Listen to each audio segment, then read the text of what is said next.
This is the Jayhawk Sports Network, powered by Heartland Technology.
Week number 9 as Jesup comes in tonight.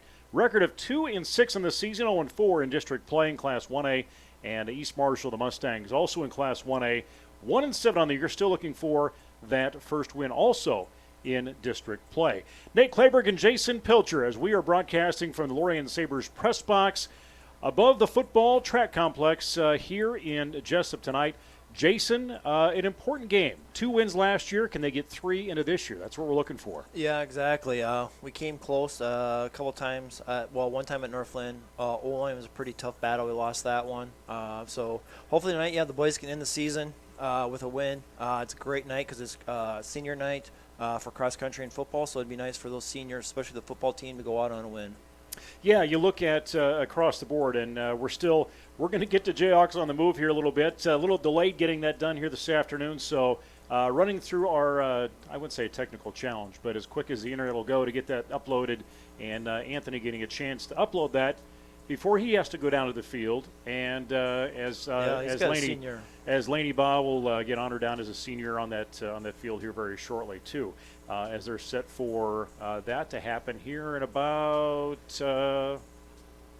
she's going to be missing a lot of ways because she helps football manager, basketball manager, and baseball. We had a basketball meeting the other day, and I said we need to find another Laney Baugh. I don't know if you can find one, but we need to find one.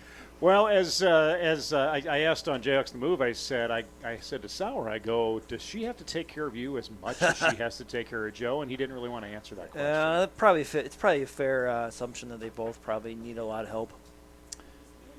Oh, we've got cheerleaders coming in. My daughter Rachel and Jay is here. Yeah, wow. And Sarah Nolan. You see him right here. We've got cookies. Are these all for me, or can Jason have some too? Yeah. 1, 2, 3. Happy birthday. Oh, here we go.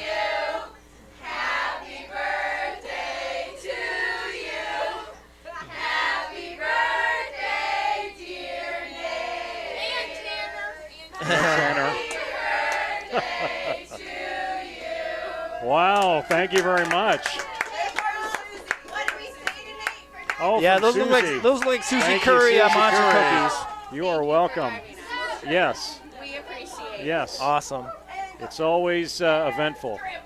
And you just had 23. We could have tried and put them all in here and work from there.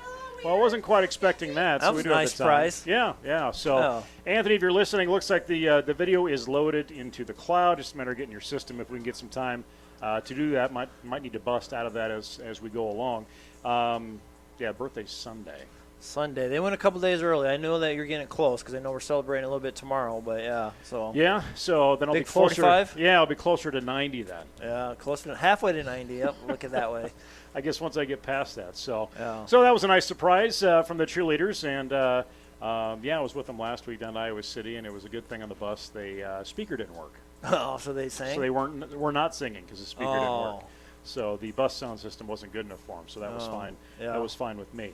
Talking about last week, Regina Catholic, that final 35-6, and that was a game early on. We saw some success, but they got a junior quarterback. We're going to see him next year, but we're going to see him on the big screen too. We'll see. Yeah, he's probably going to be either going to Iowa. I'm sure he'll be with his brother and his dad, of course. Marv Cook, and it was a 7-0 game. We drove down. We got inside the 2. Just couldn't punch it in. Had a couple that was good hard. 4 downs trying to get second and goal. It was hard. And we just couldn't punch it in. And then they had another long drive, and they kind of just took care of the ball for the rest of the game. And we got a late score late in the game, and that was pretty much it. Boys played really hard. I mean, like you said, the score got a little bit away, but the boys fought really hard. I mean, that's a really talented team that we went up against last week. Yeah, the receiving core was big. They were fast. Yeah, they were really fast. That's what stood out to me. Yeah, because I know one kid I heard is already committed to Iowa, and there's probably another. I mean, they're, like I said, on the sideline. And I asked Eric Kresser, I said, are they faster on the field? And they look up here, and he goes, yeah, they're actually faster. Yeah, because it'll be interesting tonight when you look at who's actually going to take the district championship. Over at Dyke tonight, Dyke New Hartford hosting Iowa City Regina. So let's keep an eye on that to see how that game goes. Yeah, that's a big game. And I had a few people ask who do I think is going to win. I don't know. It's kind of a pick'em game. Maybe Dyke's got the advantage because they're at home. They're maybe a little bit bigger. Regina, of course, I think is faster. But that should be a pretty good game over there in Dyke. All right. So Anthony, you're going to want to download the raw video, Jayhawks on the move. If he hears me out there, we'll see as he's working through that. We'll get to that here in just a little bit, but just kind of looking at East Marshall, where they sit. Last week, a loss 38-6 to North Lynn. Before that, right in there was South Hardin, 18-12. Yeah, I saw that. But the one win came against BCLUW, 34-13. We beat that squad 41-27. Yeah. So that's something we're going to have to keep an eye on to see, how they come out and stacked up. Less in the roster end. But that doesn't necessarily mean anything. No, exactly. I think last year over there when we went there the last game, I think we won 10-6. I think it was like a 10-6 game. I believe. Well, we had 2 kids get hurt. I think Jace got hurt, and then also Tanner got hurt, so they didn't play most of the game. But we were able to pull out that win last season, so it'd be nice to get another win here. And like you said, add one more win to the total column, and look forward to next year, and let the seniors go on and win. It'd be nice. Yeah, you look at leading statistics right now in team leaders. Jace Pilcher, Jr., looking at 111 completions on 209 attempts, 1,273 yards. That's not bad for where you're sitting in 1 year. No, it's he had some success last year. He got in mid or halfway, or I can't remember when he started over his quarterback. So he put up some nice numbers, and the boys have done a really good job of blocking for him, and the receivers have done a really good job. Catching the ball, of course. I think last year he had, Zach Mead and I think Cooper Feeling were all district last year. So maybe this year, Brody or Cooper could be all district again this year. And then, he's got 11 touchdowns passing, 1 on the ground. He was able to do that. Rushing yards. Tanner Cole has led the way as a junior as well. 113 attempts, 531 yards, 3 touchdowns on the ground. I'm just going to go out and say I think Tanner should have hopefully he has a pretty big night. It's his birthday. Okay. His 17th birthday today, so I think that's going to get him amped up. Good weekend for birthdays. Yeah, good weekend for birthdays, and so I think it'll be a little bit amped up, and hopefully we can, establish the running game, which if you can run the ball, you can do a lot of things, so hopefully we can get that done tonight. And then junior Brody Kresser, 30 receptions, 474 yards. Lost a game in there against Dyke New Hartford, came back with some action against Iowa City. Regina had a long pass catch, 95 yards downfield for the only score of the game for the Jayhawks. But Brody Kresser, he's long snapping, he's backfield defensively, and he's running routes. Yeah, and he plays a pretty good free safety. I don't know I can't remember how many interceptions he has. I know he had 3 against Hudson the first game of the year. Right. And he's had quite a few of those. He had a pick 6 against BSUW. He had a kickoff return for a touchdown, 2 in that same game. So, he had a really good season so far. And looking at total tackles, Keaton Roscovius has been right in there on defense. The only senior in those team-leading statistics, 54 tackles on the year. He's right in there. Yeah, Roscoe's done a nice job of having a nose for the ball. Between him, Cole Oberbachman's done a real nice job up front, and Eric Sweeney had missed a few games, but he's come back pretty strong. He's put a lot of pressure on the quarterback, and hopefully tonight East Marshall doesn't pass the ball a whole lot. It looks like they pretty much run the ball. So hopefully up front we can disrupt that and see what we can get done. All right. Did get a chance to catch up with head coach Tim Sauer, Jayhawks on the move, earlier today.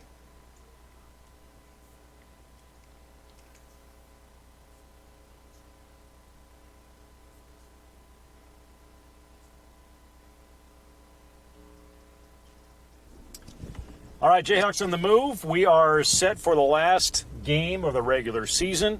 as Jesup comes in with a record of 2-6, 0-4 in district play. Going to have East Marshall and the Mustangs coming to town. Last game of the season, battle for, I suppose, 5th place in the district, if you want to look at it that way. Yes. Whether that's a shining moment, I don't know. So we're going a little different camera angle tonight. We'll see how this works, although the sun's probably going to blind me again.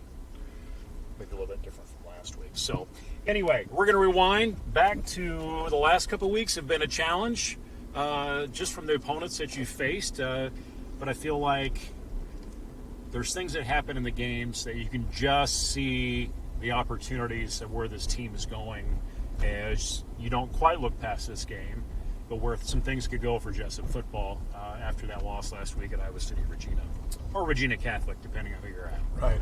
The last 3 weeks we've been playing some very good competition.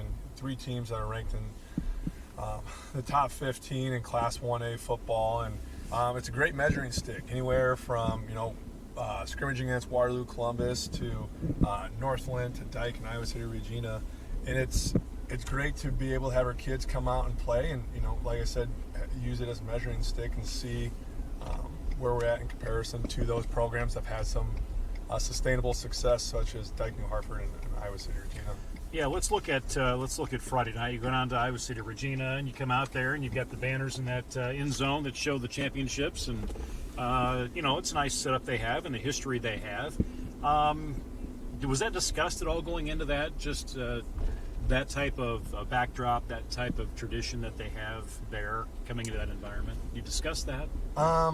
I think last year we talked about it a little bit more about some of the history that Iowa City, Regina has and their success they've had, and they've had sustained success, not 5 plus state championships in a row, but it wasn't a big focal point this year. It was come out, and this is what they like to execute. This is like what they like to run schematically, and very nice facility, very, very unique.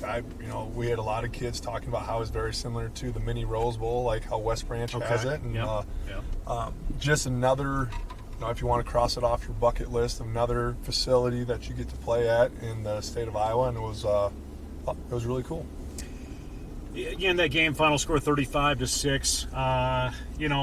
Right in the beginning, right in it, we saw the marching happening, and but it's just it's unfortunate you guys shoot yourselves in the foot a little bit, which there's some minor errors that turn into big consequences as far as them scoring.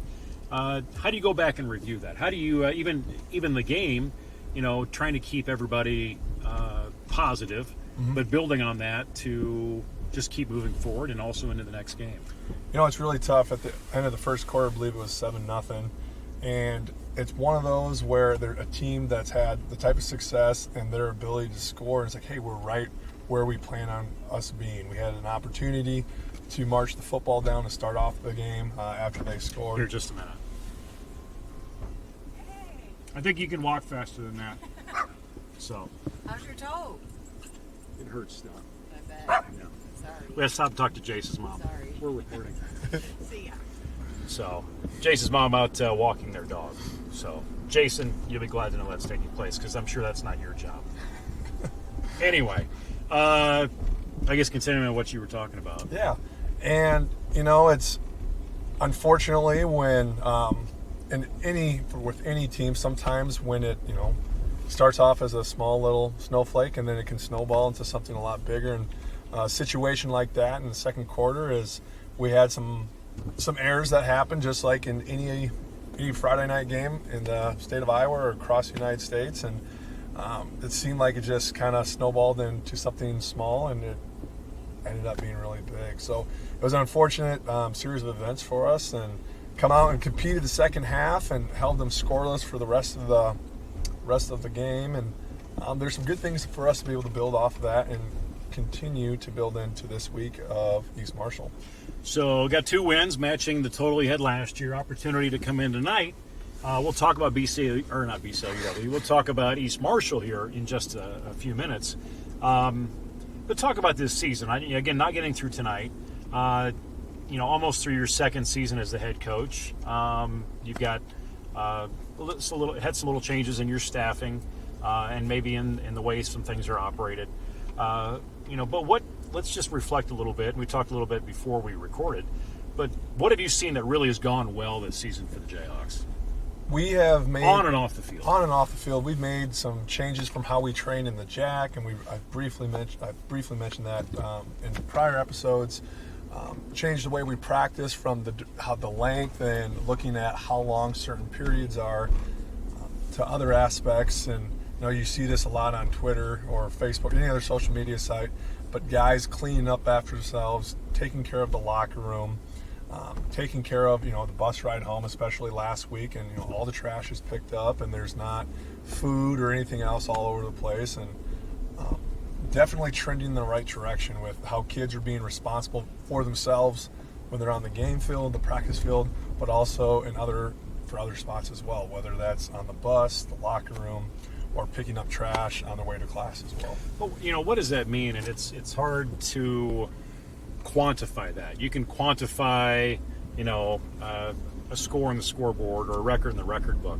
But how do you quantify that to a 16, 17, 18-year-old young man about what that value is? Because it's not, I guess, saying it. There's stuff that you're, mentoring, leading, if you will, that doesn't show its value right away. Right, and that's, the old saying is it's really hard if someone tries to hold you accountable to a standard, and at the time you may not like it, but 2, 3, and maybe even 10 years down the road, they realize, wow, that person was really on me because they cared about me. And the faster we can realize that, or we as in, I have people who do the same for me that try to keep me in line and try to help me out along the way. But when we realize that, then it puts us in a position to be more successful. And it's really hard for kids to understand that. And what you have to do is you got to keep your standards high, and you just got to consistently reinforce what you're trying to accomplish. Well, that's got to be challenging for you as coaches too, right? Yes. Of how you do that? Yes, and it's, being able to do it in a positive manner and being able to do it with tons of energy as well, and just trying to consistently reinforce, it's whether it's I always go back to the two things, Stratton and Howie. And if there's a behavior that we see with those two individuals, with my wife and I, how are we going to show that as a behavior that we want to consistently see? And it's with clapping, it's with positive reinforcement. And those two, obviously near and dear to my heart, are no different than these kids that that we're fortunate enough to work with day in and day out at Jesup. So as we have kickoff here set.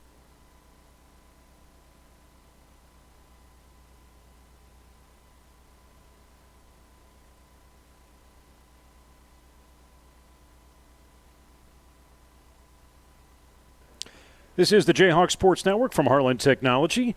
Coming up here very shortly, we will have our announcement as we are going to have a chance to honor our seniors for both cheerleading and also football, as they'll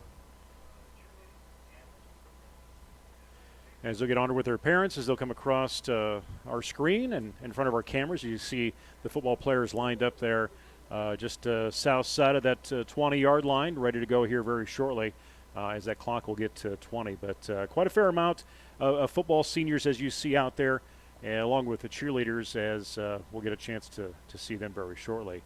This is the Jayhawk Sports Network from Heartland Technology. Kickoff against East Marshall going to happen here very shortly, coming up at 7 o'clock. And we did have to break out of Jayhawks in the Move, and we get some chance. We will join back in and get the remainder of that, which got about 8 more minutes of that. So we'll either get into that at halftime or finish it here right before pregame. East Marshall making their way up here, wearing the black pants, white jerseys, and black helmets, it looks like. Let's turn it over to public address announcer Dan Fox as we honor our seniors. And cheer seniors and their families. First up is Lainey Ba, daughter of Anthony and Melissa. Lainey has one brother, Rylan. Lainey has been a football manager for 3 years. Her favorite memory is from jumping in puddles with Lauren at the Bellevue game. After graduation, Lainey plans to attend Hawkeye Community College for Human Resource Management. Landon Barrett, son of Kyle and Betsy. Landon has one sister, Lakin. He has participated in football for 2 years. His favorite memory is being with his best friends every day. After graduation, Landon plans to move to California to pursue his acting career. Bailey Fetterspiel, daughter of Sean and Andrea. Bailey has 4 siblings, Dylan, Mackenzie, Cassidy, and Drake. She has participated in cheer for 4 years. Her favorite memories are spending countless memorable hours with the squad. After graduation, Bailey plans to attend Wartburg College. Cooper Fueling, son of Rob and Tricia. Cooper has 2 brothers, Corbin and Camden. He is a 3-year letter winner and second-team All-District wide receiver his junior year. Cooper's favorite memories are Eric's stories at team meals and all the memories made with friends on Friday nights.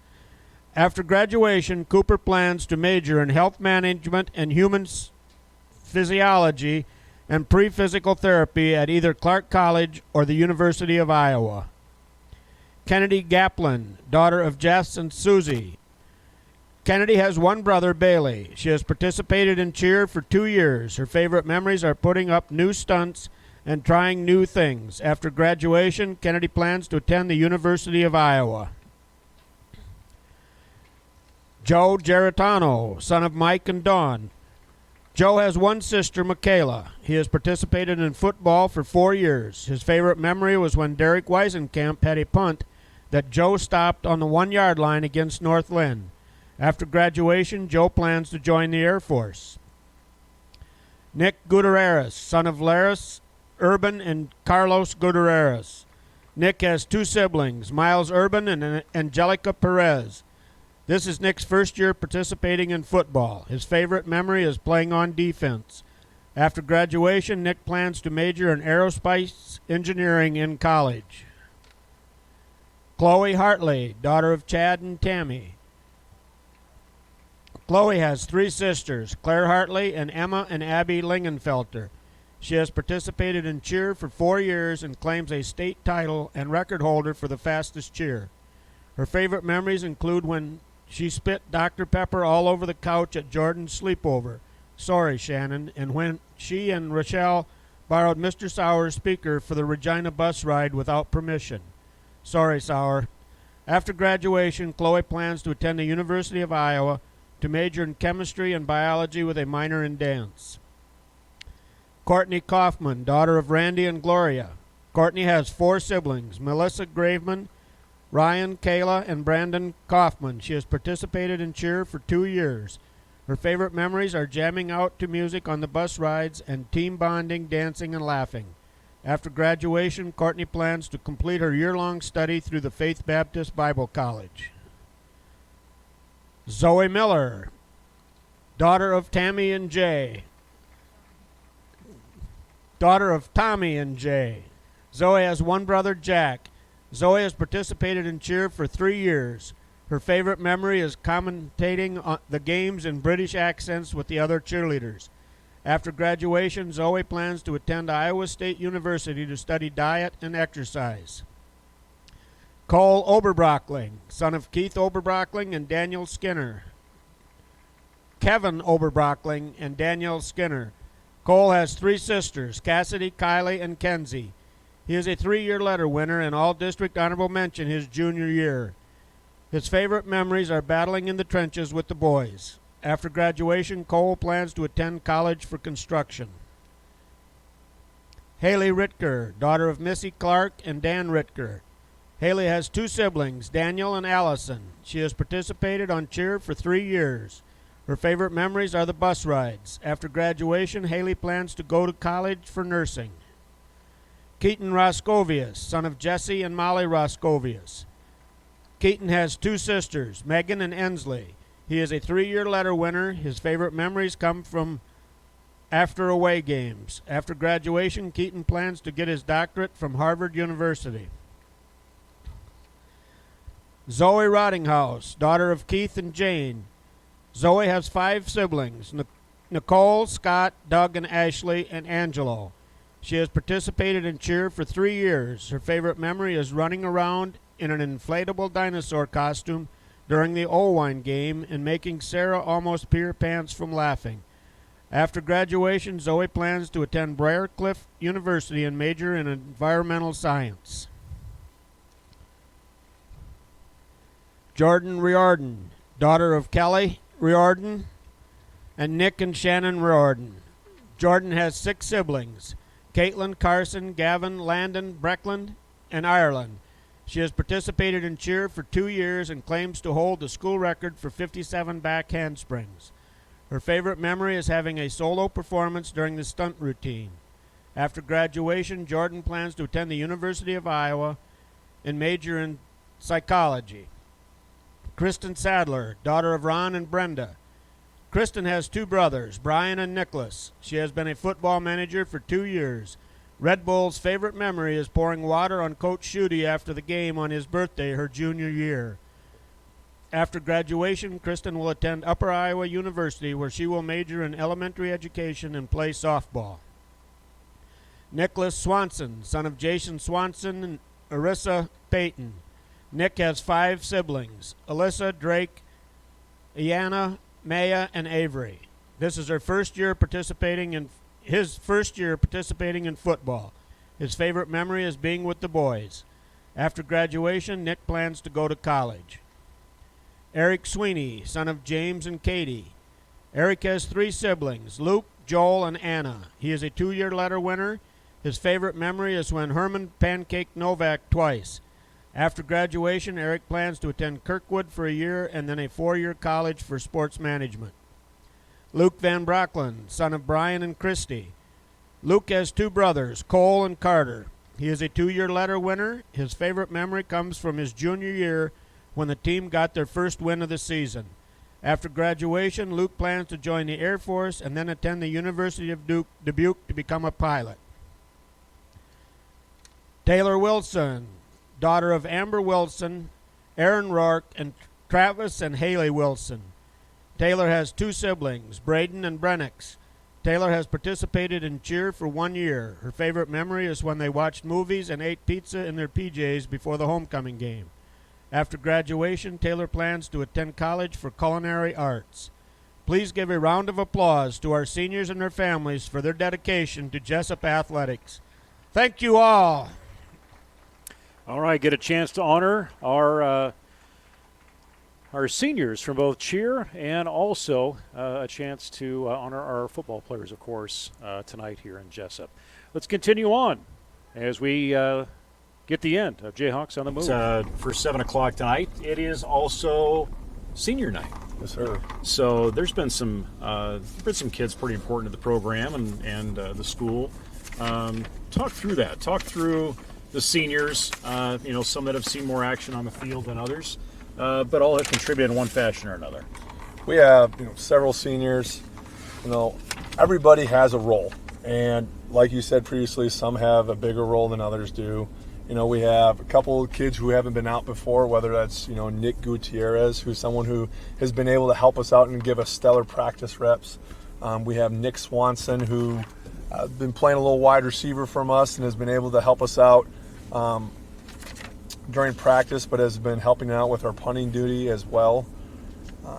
Going through some of the other seniors, you can't look past Lainey Bond, Kristen Sadler, who's part of our manager staff, who's been very helpful through practices and games, being able to provide water and help pick up any way that they can. And then we're starting to look at some other. Does Lainey have to take care of you as much as she has to take care of Joe Smines? Or you have progressed beyond the Smines care level? I think to each their own. I think that's a question that Lainey could probably answer best. I think Lainey would say, I don't dare want to answer that. That would probably be a safe bet how Lainey would answer that. I don't know. Well, I can ask Lainey later tonight, Okay. and then All right. we can reflect on it later. But then we have other seniors. We have Joe Girantano, who's been able to help us out on special teams, whether it's punting, filling almost every other role that we have on special teams, even being thrown in there to cornerback and defensive line sometimes. You have Cole Oberchak, who's been able to kick the football for us, hold down the left tackle spot the whole entire year, and play defensive line in and out. Landon Barrett, who's someone who's been in and out of football for a couple years and has been able to provide some depth and kind of been a spark plug for us at the defense end position these last couple of weeks. You have Eric Sweeney, who's been able to be a monster in the middle and be able to provide the speed and some edge and some energy for us in the trenches. You have Keaton Roscovius, who's been able to hold down the left guard spot the whole entire year, and someone who's not afraid to come out there and hit, and been able to provide the intensity and be the leader in our defense as well. Cooper Fueling, you should talk about Cooper. Nope. No. Cooper Fueling, also known as... I'll back you up. I'll check you. Thank you. I'll check you. Cooper Fueling, also known as Shoestring, being able to consistent. You hear pound the rock, that's Cooper Fueling. Comes out, does his work, same consistent effort day in and day out. Offense, defense, special teams. Yeah. Luke Van Brocklin. LVB. Luke Van Brocklin coming out. He has been a model of consistency for us at the defense end this year, being able to anchor once again part of our defensive line and our senior dominated defensive line. And just a kid who has put in a lot of time in the weight room, putting in time during the summer, and someone who's seen his senior year having some success due to all the work he's put in. Roscoe. Did you talk about Roscoe? Yeah, I talked about Roscoe. Okay. Landon Barrett. Landon Barrett. Yeah, yes, I did. Mullet. Did you start with the mullet? Yes, I think. I'll always think, even if he doesn't have it, I'll just think he has it. It's a good look for him. Is it? If it was between him and Cole Oberchak, I would say Landon pulls it off better. But I'm not trending. I don't have much of an opinion because I just started growing out my hair. So I guess. Are you going to do that? I don't have the patience to grow out a mullet. I really don't. Well, I can't. I would look like Doc Brown from Back to the Future. That's what I would do if I tried to grow it out.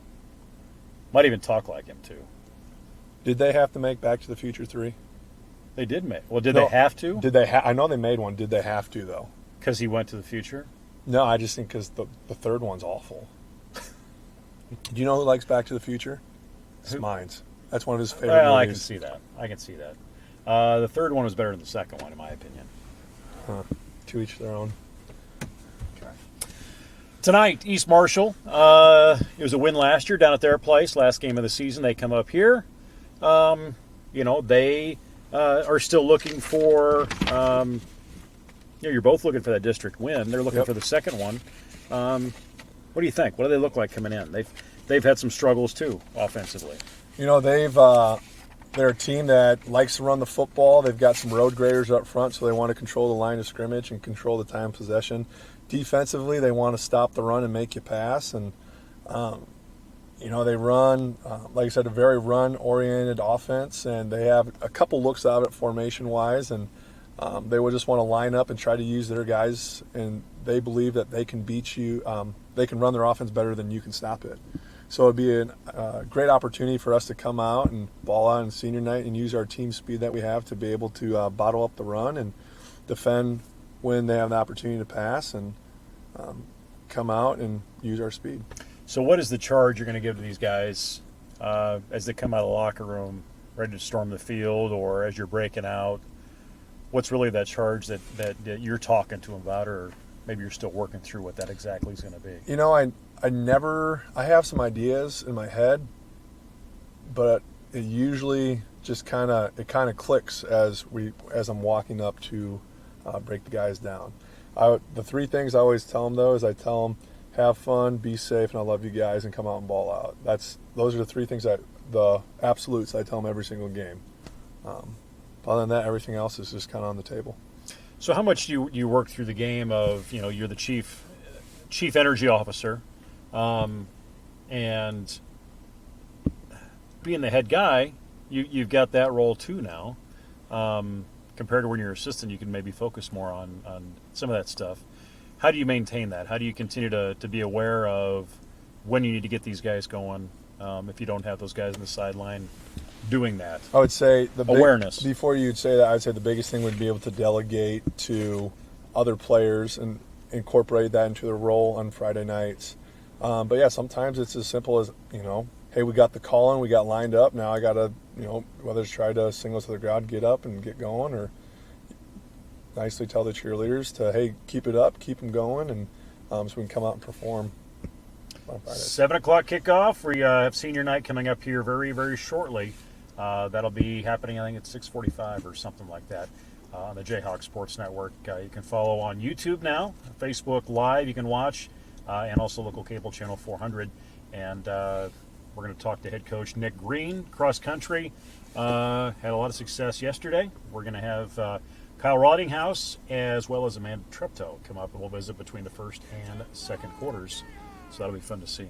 Yes. And volleyball continuing on. Volleyball and cross are doing some phenomenal things past couple of weeks, and I'd just like to say congratulations to both programs and good luck in their upcoming competitions. And it's Friday, and so freak out because it's Friday night under the lights, and it's a great night to be a Jayhawk. Always a great night to be a Jayhawk. Kickoff on its way on the Jayhawk Sports Network. All right, Jayhawks on the move. We got that finished up in 2 segments as we honored our seniors for cheer and also for football.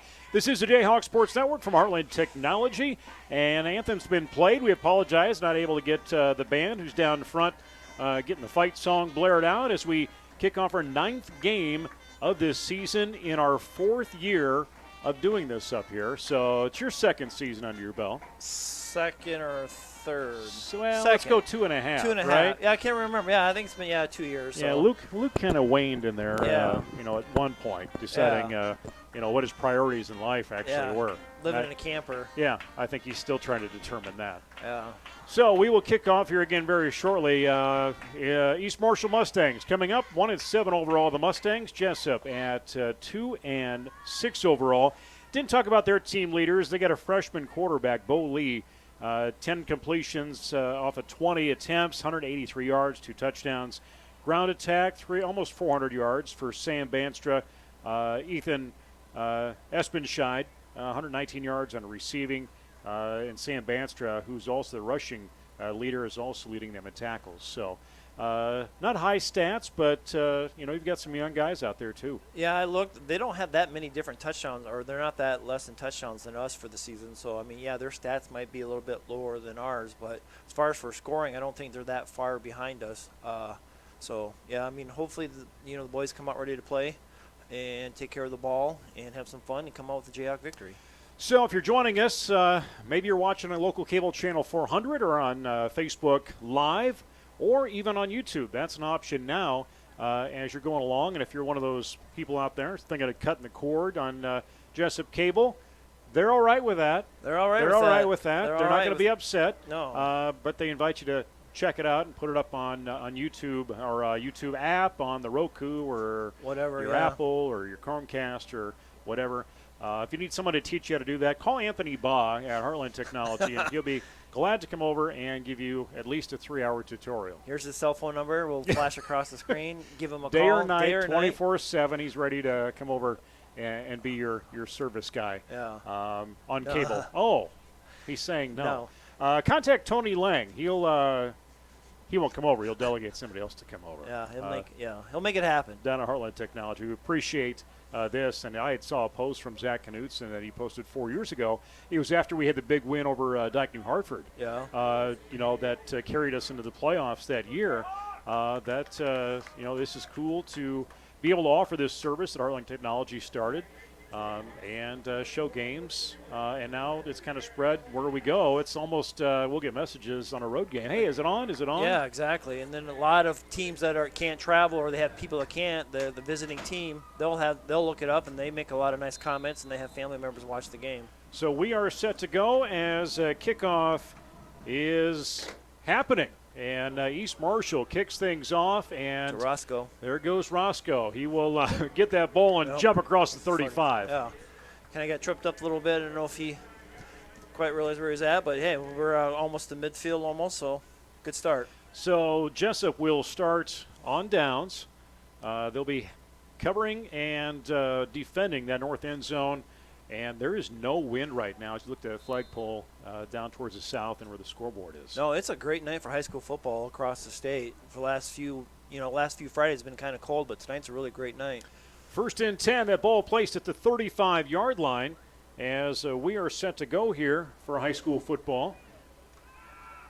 And good. Jace is going to throw it No, up in it's the up. air.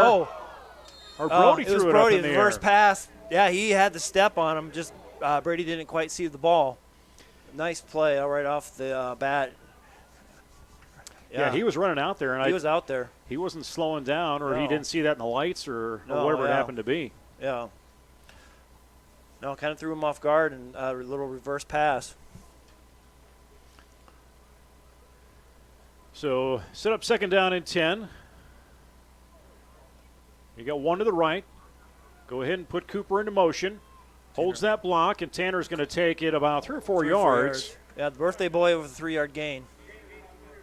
So move that to make it makes it a very important third down.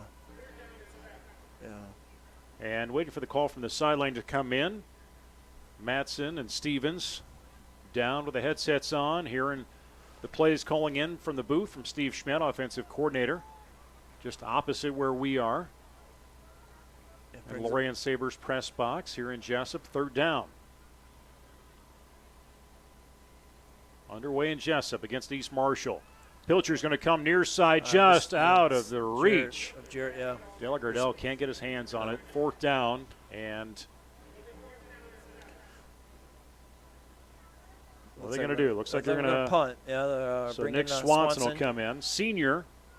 It's kind of taken over. I think Joe was sick a couple Fridays ago or last Friday, and I think Yeah, you know, it was against Dyke. He got he got hurt a little bit. He got hurt a little bit on a snap. Yep. And then they decided to put Nick in against Regina. So nice punt. Good punt. Take a bounce. Boy. Fair catch about the 38-yard line, and that's where East Marshall will get their first series. Yeah, we had Brady was open there, just didn't quite get him the ball. Brody had the ball right there, Fender, and Brady didn't quite see the ball. Brady gets that ball. I think he walks in the end zone. Head coach East Marshall, Matt Banstra, Greg Lee, Walker Stewart, Bob Bergen, all their assistants. Caden Stewart handles their stats, Kashawn Esberg and Chandler Simitvich on the manager duties for the Mustangs. Yeah, we were down there last year. Great facility down at East Marshall. There we go. About a yard. Yeah, they have a little, that back, he's just right behind the quarterback right now. He doesn't have much of a spacing. They went trips left and just right to a dive. Second down, didn't seem like it looked like he got a better spot than I thought. Yeah, very generous there in 4-yard gain. There we go. Keep it on the ground, and yeah, we will continue to see them Sweeney. try and run that ball. Yeah. They'll get some yards lost for East Marshall. Yeah, we had, they had the cheerleaders and the football players. We had a pretty large group of seniors all together. It seemed like out there between the cheerleaders, managers, and players. Yeah, quite a few. Quite a few. It's nice to see. And they did get, there's some really cool banners they put up for each senior that are on the fence, and we got some video of that we'll show here when we get a timeout. That we'll throw that up. Brings up a big third down here. See if we can hold them and see if we can force them to punt. Or it's going to go quick pass. We'll drop slant the ball. to the left. Can't Get hang the ball. on It's to live it. Ball. So good pressure on the right side in the blue jerseys. Yeah, that was a live ball. That was behind the line. It threw behind the receiver there. So if we got the ball, we'd have got the ball there. Coming up between the first and second quarters, cross-country coach Nick Green going to come up and talk about a big day they had yesterday over at Dr. Hartford. Back-to-back state qualifiers for the girls, and Kyle Ridinghouse qualifies. Yeah, that's what they said, the first boy qualifier in quite a few years. Yeah. Ooh, Tanner There's Cole, Brady the nice Dahl. block. He ducks one tackle and going to get hung up about the 15-yard line. So Jesup will have it back, and their second series begins. Yeah, Brady did a nice job tracking the ball down so he didn't get too far to the end zone, picked the ball up, and Tanner Cole was able to get a nice block to get another about 5 or 6 yards. Gives a little bit more spacing there between the end zone. Swap things out, and, God, talk about a weather night. Last game of the year, you expected to maybe even have snow, but it was 50 degrees at 5:30. I don't know what it is here at kickoff. Yeah. I don't think probably dropped a little bit, but it seems still, like you said, there's no wind. Screen. Nice from Pilcher. Pass in there. Almost slipped up by Tanner Cole as he catches that just past the line of scrimmage. Yeah, Tanner kind of lost his footing. Kind of in that spot there a few weeks ago when we had the rain right there. It still looks a little soft over there. So again, coming up between the first and second, Kyle Ridinghouse and Amanda Treptow, along with Kyle Green, will be up here. We'll get a chance to hear about their opportunity coming up next Saturday, cross state cross country. And Amanda now holding a school record. She beat her sister? She beat her sister. She beat her sister. I know she was wanting to do that, so. Come on, Tanner. Come on, Tanner. Nice and run. he cuts past that 30. Still on his feet. He's got Kicks into fifth gear. Brady Dahl trying to get a block in there, up. but some nice speed run. on that far side. No flags. Mustang no flags. has him. First down. Right off the left side. He was pretty patient. Bounced out there. Nice run. Kicked down, like you said, fifth gear. Nice gain. 8:38 to go. Clock's moving here in this first quarter. This is Jesup's second possession.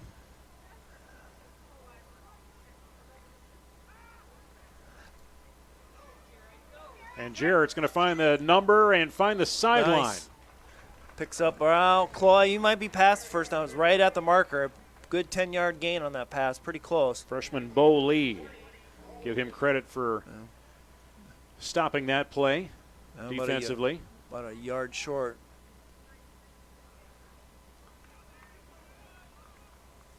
Nice run by Tanner Cole in the last possession. And Jared did a nice job securing that ball and getting a 9-yard gain.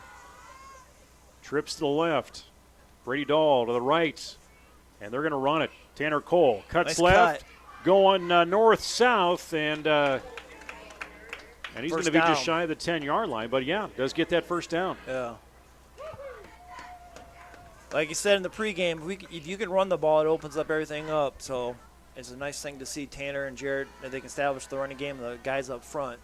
Offensive linemen love to run block more than pass block. So they like to pancake the kids if they can on that run block. Cresser far left. Dahl on the right side. Cole flanking that shotgun for Jace Pilcher. Looking straight downfield. Actually go to the right a little bit, just out of the fingertips of Brady Dahl. And freshman Bo Lee giving a little challenge on the right side of Dahl. Yeah, Brady had him one-on-one. Just couldn't kind of come up. If Brady would have caught the ball, he might have been a little bit short. But he had Brody Cresser on the left side one-on-one too. So we'll see if we come back to that. Brody's done a really nice job in that side of the end zone or that side of the field last few home games. So throw one in the end zone or see if we get Tanner or Jarrett run the ball in. 1 yard gap between that first down and the end zone. Clock's moving. And there's the handoff. There's Jarrett. Jarrett's going to get in. Taking around the left side and finds his way in. Nice 11 counter. yards. Good counter play. Jarrett 11-yard dug it run out. in. Wow. Yeah. Nice play. They bid on Tanner going to the right, and then Jarrett took the underneath handoff, went on the left side untouched.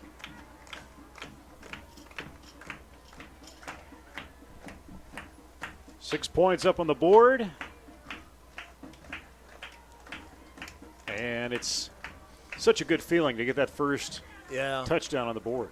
Especially a nice run play. A couple of nice runs in those. Tanner had that nice run. Cole, the extra point right through. Yep. Over gets it in there, makes it 7-0 advantage. The Jesup Jayhawks. 7:43 to go. Their second possession of the ball. They take that down, and they took it, from the 15-yard line all the way in, so 85-yard in. 85-yard gain in what, 5? I mean, probably less than 6 plays. I think it was a couple minutes. It was 9:30 or 9:40 in there when they took over and down. So, awesome job by this squad. Yeah. So we bring up the kicking game, see if we get them pinned back and get the defense back on the field and try to keep winning the field, game. Try to keep a short field for us. So speaking of cross country, as we said, we're going to get a chance to visit with that crew between the first and second. But the seniors on that squad will get honored at halftime, along with any senior band members. We'll have that for you at halftime on the U.S. Cellular Halftime Show here on the Jayhawk Sports Network. I'm Nate Clayberg. That's Jason Pilcher as Jayhawks have the advantage. Eric Clark on camera tonight. Anthony Baugh running the Magical Suitcase, on-site producer as we bring this to you on local cable channel 400, Facebook Live, and YouTube. YouTube. Now we're on YouTube now? On YouTube now. Speaking of cross country, before the kickoff, I think a handful of our conference teams made it to state. So I mean, that just tells you what this conference is all about. Yeah, Dike New Hartford, Yeah. strong effort there. And East Marshall, there's the return. They can wrap them up. And Jesup really converging and shutting that down. Yeah, because we beat Dike, or we finished ahead of them. I think Denver qualified for girls. So yeah, three conference schools in NICL East qualified for state cross country.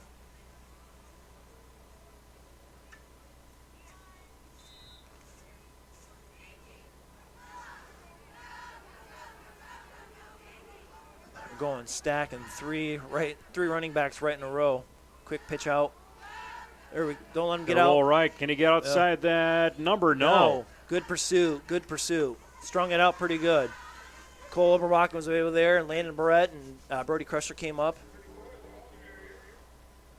Got about a 2-yard gain, so that was pretty good defense. 7:16 to roll. Last regular season for both these teams. You want to go out on that high number. Yeah, they only had the one win. So, yeah, they want to end the season, on a win, too. They came all the way up here. 2nd down and 8. Some motion in that backfield. Going under center. Going to option that out back. Try and get around. Maybe get 3 or 4 yards on that. Maybe. Out of bounds. Probably brings up about a 3rd and about a 5. Yeah, about 3rd and 5. Well, a move that might be generous even more than that Yeah. on that.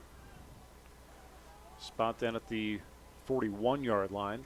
Yeah, 3rd and 4. They're going to give them spot that there. And a 4-man front defensively. Yeah, so far they've been heavy on running on the right-hand side, but now they're going trips left out here with that one single running back behind them. Going under center. Logan Bowie, the junior. With the Dropping back. Quick pass out of the no reach. flags. Yeah. Really, Dane Thompson, the intended receiver, just not quick enough. Brody was right there covering. Yeah, Brody's back there covering. Cole Oberbach. Actually, Brady was right there covering. And Eric Sweeney were right in the quarterback's face right when he's throwing the ball. Right, they read that snap perfectly and got back to right away. Approaching the 6-minute mark. First quarter. And there's that punt on the 4th down. And Brady out of his hands. And he's going to try and elude the tackle. And just that little amount of time you drop that ball, it's hard to pick that time back up. At least he's able to get back to the ball and get it back in there and get about another 5 yards. Yeah, that's one of those things, you can see him kind of slap his hand, disappointment, but you got to just wash that away and get back on. Yeah, you got to just, get on that ball. I mean, if you ever try to catch a punt, everyone says just catch the ball. I mean, it's not the easiest thing in the world to do. That ball's up high in the air, plus you got lights, and you got just the pressure of just trying to catch that ball. So East Marshall not able to score on their second possession. Trying to catch up with the Jayhawks. Pilcher shotgun as he stands on that 10-yard line. Hand it quickly off to Tanner Cole. He gets 2 or 3 hits before he goes down past that 20-yard line. I think it was Jarrett. Yeah, it was Jarrett going Oh, it was Jarrett going through there. Jarrett. Nice run. Yeah, a gain of 8. Good run. 2nd down and mark it at 3 yards to go to hit that first down marker. Jesup all blue jerseys, orange helmets, white pants with the trim. Many guys wearing the sleeves tonight. Yeah, a little cold. Some of them, I see some of the kids don't have sleeves on, but majority of them all do. I hate to say cold, maybe chilly. Chilly, yeah. Cooper in the open field, little low pass right at the belt. And that field almost looks like it's a little slick out there tonight, a little loose. Yeah, that's where Tanner had that, kind of slip up. And that's that same spot of the field there from a few weeks ago. Water must be sitting there pretty good because you can tell from up here that it's pretty wet still in that area. Yeah, there was a JV game on Monday that played on this field, I think against Postville. Postville, yeah, and it was raining. It started raining not during the whole game, but the end part of the game. So yeah, this field's taken a lot of water the last few weeks. Little watch there on a jump. Pilcher. Third down attempt out of the reach of Fueling, and our first flag of the game happens. 4:35 to go before we saw that first flag. I'm not quite sure with the flag. It was in the offensive backfield where it threw from. I don't know if they're it looked like. Yeah, what they're calling, we'll see. Sometimes that comes from a hold, or let's see what he gives for a signal. Legal lineman downfield. Okay. Yeah. We've seen that a couple times. I think we had that last week. We had Cooper that Fielding, comeback. had that Cooper caught the ball for the touchdown, and one of those kind of late flags came in after the. Now they're going. Oh yeah, declined it. I was gonna say.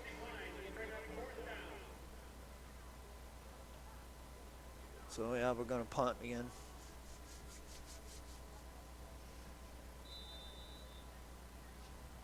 See if we can get a nice punt off again.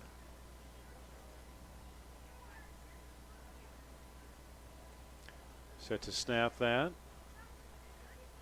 Gets a clean kick. That's going to hit to about the 39 and roll towards the Jesup sideline, and Jace will put a knee down at the 45 of Jesup. Yeah, they got good field position, so hope the defense can hold him.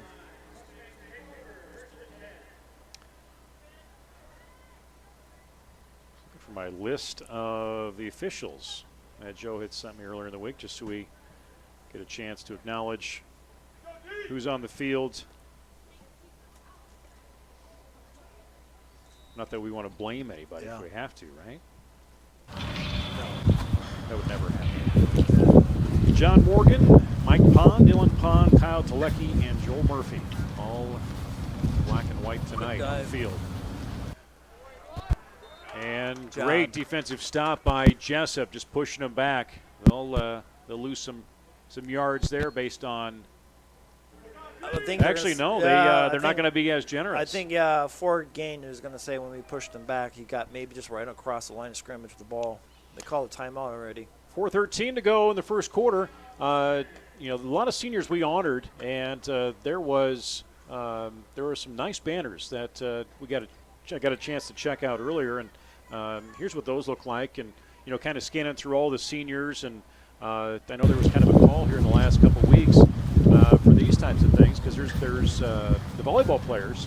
I saw that in the have gym. the posters up in the gym, and they said, what about the football players and the cheerleaders and Laney and Kristen. So call went out, and those banners are hanging up along the fence, so that'll look good. I'm sure they'll get a chance to take those home and hang them up for graduation.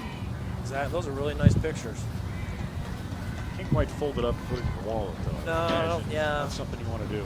Yeah, or maybe you could make a cape out of it and, pretend you're Superman. If that's what you feel like you need to do, I guess you've got every opportunity to do that. Once it's yours, it's yours. So whatever you want to do with it, you can go ahead and take care of it. East Marshall taking a timeout, their first of the first half, as they will come back from the sideline and coach Matt Banstra. I'm going to guess Sam Banstra, the junior rusher and leading tackler, a relation, a son. I can make that assumption. 4:13 to go. One to the left, one to the right, under center. They're going to hand that thing off and move forward. Sam Banstra. No gain again. Just struggling. Yeah, it looked like they're trying to get us spread out. A little putting the trips to the left, and we're just going to that quick dive, see if he can catch us off guard. But so far, the front line have done a really tremendous job and stopped that. So Banstra coming in, averaging almost 4 yards per carry, 6 touchdowns. His longest was a 5-yard carry this season to score. 3rd down and 9. Looked pass. Dropping back. And Brady Dahl has the coverage. Puts that hand up, keeps the other hand Nice away. play. Nice job. Brady Dahl played that perfectly. He got hip to hip and turned his head to the ball and knocked the ball away. Pass intended for Dane Thompson downfield. Great coverage. And look at Bo Lee coming in tonight, 20 attempts, 183 yards in passing. They're gonna like so far at 77. He's punted the ball really, really well. Hunter Villas. Yeah, it's his 22nd, 23rd punt of the season right there. And, he's been getting almost 33 yards every time he kicks that was a nice punt there. That was about a 40-yard punt right there again. So they'll move that from the 45-yard line down to the Jesup. They're going to place that about the 5-yard line. Yeah, it's right on the 5. Yeah, he triangled that to the corner of the end zone. It took a bounce and went right in the middle of the field. Swap out the balls. Yeah, unusual not to have moisture tonight. I feel like we've had cold weather or moisture that's affected this field or the ball during the game. Clock moving, 3:22. Pilcher will fake to the left, and that defense is right in there. Right there. Yeah, Tanner got, as soon as he got the ball, he took a loss right there. So they will spot that about a 3-yard loss. Yeah, it looked like the handoff wasn't a very good handoff between those two, between Jason and Tanner. So this is just that extra dimension of knowing that end zone's right behind you, or where you're, going to get that ball in your own end zone, 3 or 4 yards in there. There's a lot of pressure here on the line to hold that defense from coming in. And Tanner, he's going to get a crack. Here's some pads, get to the 5-6 yard line. Give some breathing room. Yeah, he did a nice job. Went right up the middle. Got out of the end zone. Brings up a 3rd and 10. But you've got a very important 3rd down. Yeah.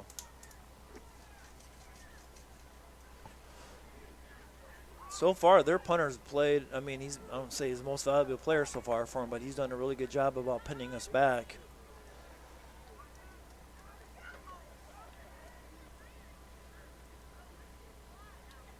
Sadler in the snap.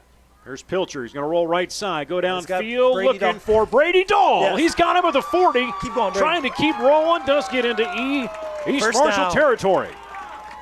First down.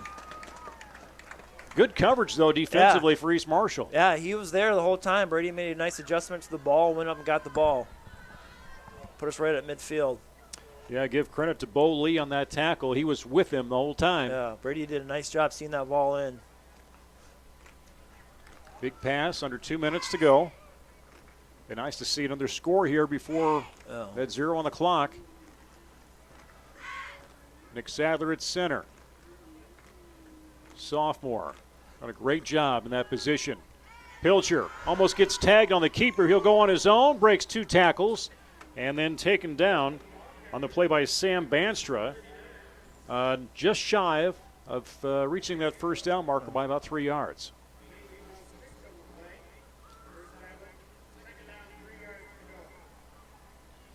Yeah, like you said, to be nice. I mean, try to get down close to the end zone. Wouldn't it be nice to score before the quarter?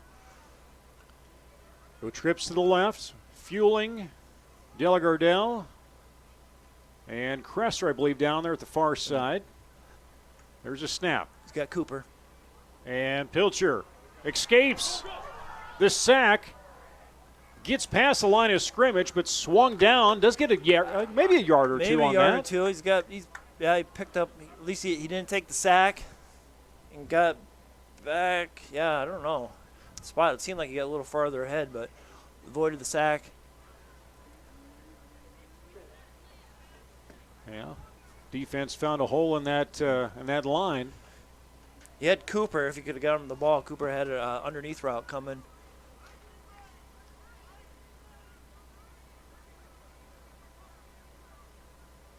Defense watching a misstep. Hold tight. Come on, Jared. And there goes Jared Delagardelle. There's Cole Overbrockling. Yeah. Just picking him up, trying to force him through against 3 East Marshall players. He got Suppose you can just fling him on his back and run down the field with him. Brings up a fourth, into the quarter. So you got the end of the quarter. They're going to flip sides. And that's the end of it. 7-0, Jesup with that advantage. And we had a pretty good time advantage. They had some drives. I think we had the ball quite a few. Their punter so far has done a really good job. so we're talking volleyball. Come on in, Kyle. Come on in. Cross country. Or cross country, I'm sorry. We'll get a hang of it here.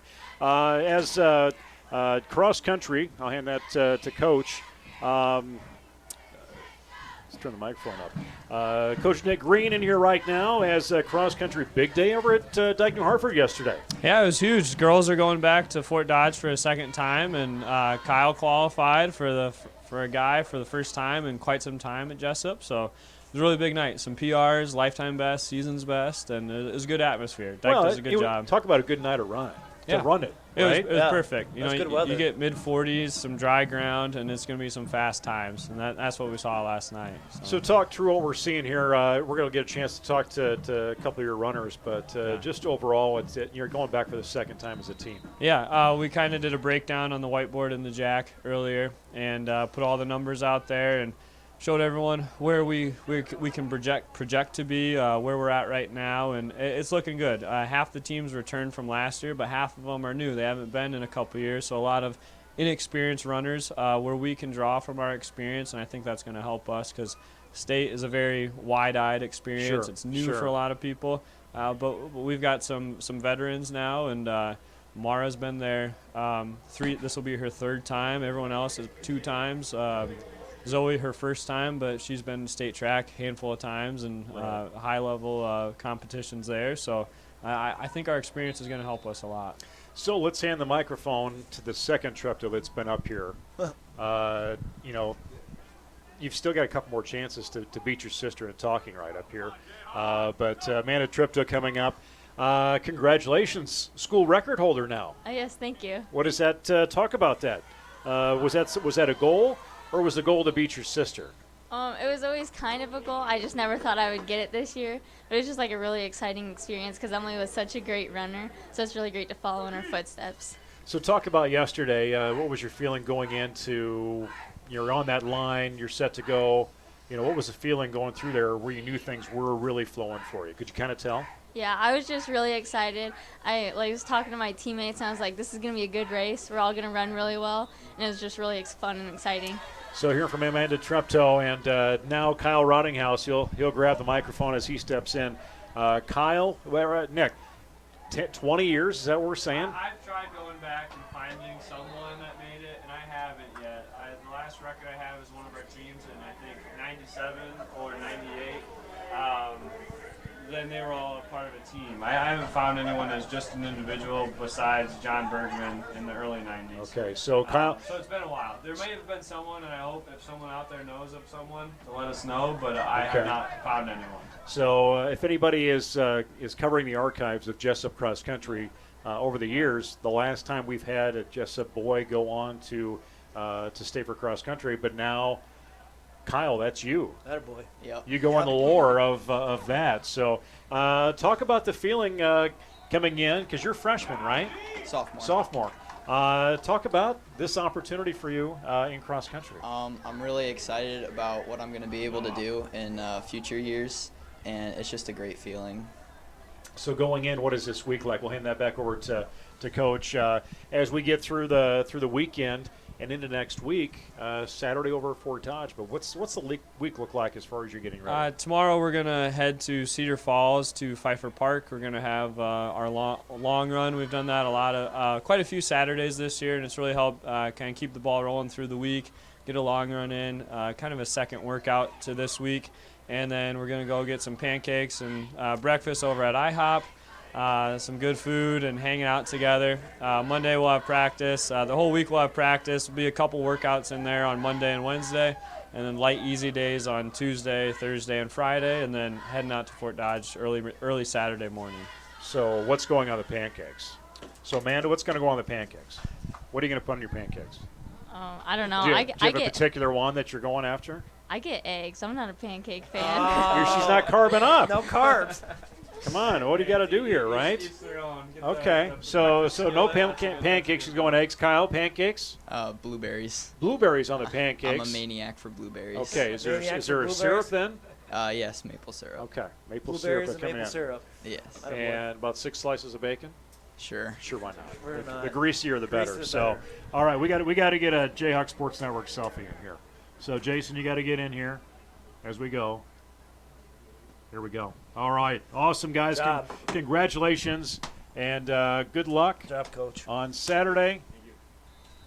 Awesome, so awesome as postseason is alive for volleyball and continues to be alive for cross country as well as they will move into Fort Dodge and run over the park there, the golf course, on Saturday of next week. So Jesup in football action right now has that possession and continue to try to make some advances into East Marshall's territory. Jason, what did we miss? Defense has played well. They did some really good things.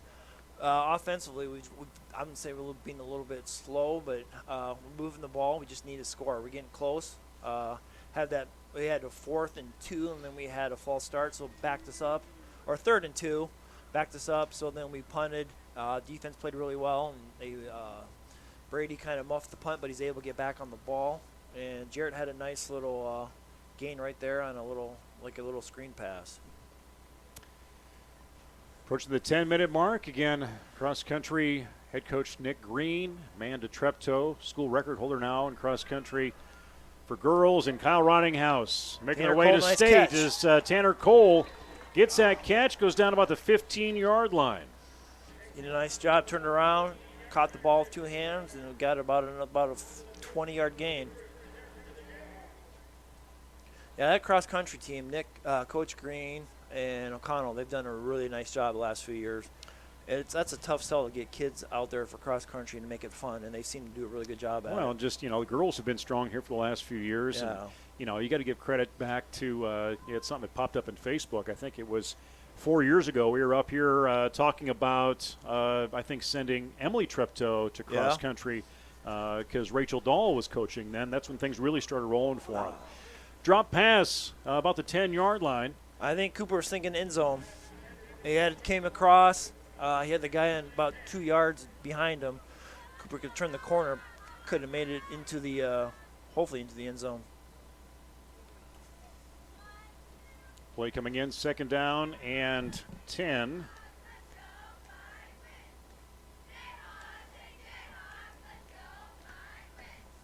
There's a fly buzzing around here that I think has lived up here for the last 2 weeks. And he's on my monitor because I think it's the warmest thing up here. Probably. There goes Cooper into motion. Crosses at center, left to right, hand off to Cole, and right there, you had East Marshall waiting for that tackle. Tried to make the cut, and then right when he tried to make the cut, the guy from East Marshall was right there, so brings up about a 1-yard loss, so brings 3rd and 11.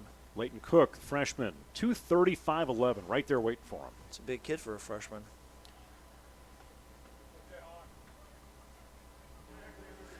It looks like we're in 4-down territory because unless they tried a field goal from there with Odie, but see if we can pick up Cooper and Brody on the left side. Here comes Della Gardell. He runs across that back line. And Pilcher going to the corner. He finds Brody Kresser and the touchdown. Nice 16 job. yards. Brody did a nice job waiting for that guy to turn. He just looked down He at just him. looked down at him, and the guy he didn't look for the ball, and Jace kind of put it right in the spot where Brody could just get it. That's something. Those guys have played together so long, They- you yeah. were because you were probably YSF coach too, weren't you? Yeah, and then they had a good connection too, even going back to flag football days where they ended up on the same team together. So they've known each other for a long time. So yeah, as a quarterback, Jace is able to read, kind of feel what Yeah. Brady or Kresser Yeah. or what Tanner's going to do on the field. Yeah. Oh, a little low on Little the low hold. kick. Yep. Laces were in, maybe, I don't know. Right ankle. Yeah, Brody did a nice job catching the ball. Defense is playing well right now. So we can keep it back there and keep the pressure on them. So 8:41 to go in this first half as Jesup grows their lead. 13-0 now is the score as East Marshall will regroup for the kick return, see what they can do as they start looking for that opportunity to put some points up on the board. And, you look at their season, and it's been hard for them. But then they've been able to score 20 points against Eddyville, Blakesburg, Fremont, 13 against BCLU, actually 34 in the win over BCLUW, nothing against Columbus Catholic, 13 against BGM, another 13 against Regina Catholic, no points against Dyke New Hartford, but able to put 12 points up against South Hardin and 6 against North Lynn. So only a couple games they were unable to score, but that has been something all year. Jesup has been able to score in every game. Yeah, we scored it. I've been able to score every game. You come to the end of the season, I see a kid over there in crutches. You see some kids walking around. So them being that far away, we're not quite sure about their injuries. So they could have a handful of kids that are kind of banged up. But, so far the Jayhawks defense has come really well, come to play tonight. And the offense has put up enough points so far, and hopefully we keep doing it. Over Brockling, a little short kick, bounces off. Oh. Bounces off that returner on that on the 35-yard line, and I think they will hang on to it. They will not give up that possession. No, Joe slid in there again. He did that against Dyke there a few weeks ago. Couple weeks ago. Yeah, a couple weeks ago. Sliding to second base. Yeah.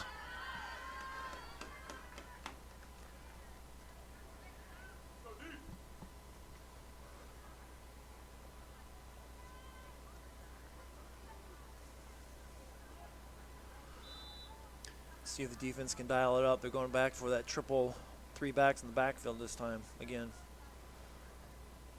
Rolling out, dive.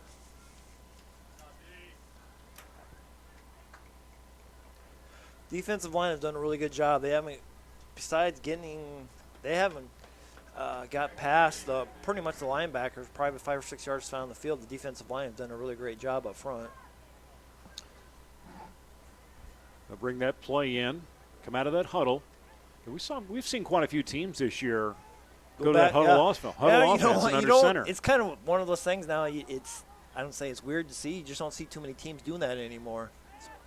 Come right side, nice little slant pass, nice and job by Jesup right in there, and Landon Barrett in on the stop, and Brody Cresser underneath. Jared Delgadell did a nice job getting the blocker off him and was able to get to the ball, and Brody pursued the ball. Garrett Kerber on the reception for the Mustangs. Yeah, Jared did a nice job shedding that block.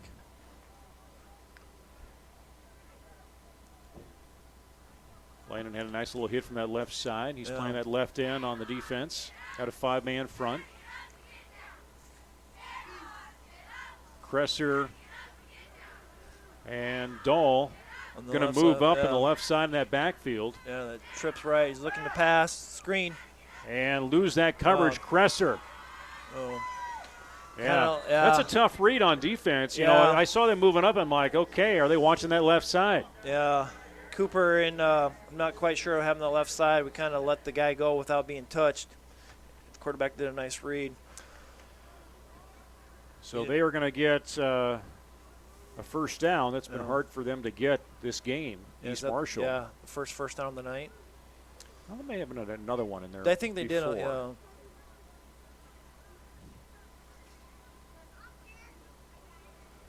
Option.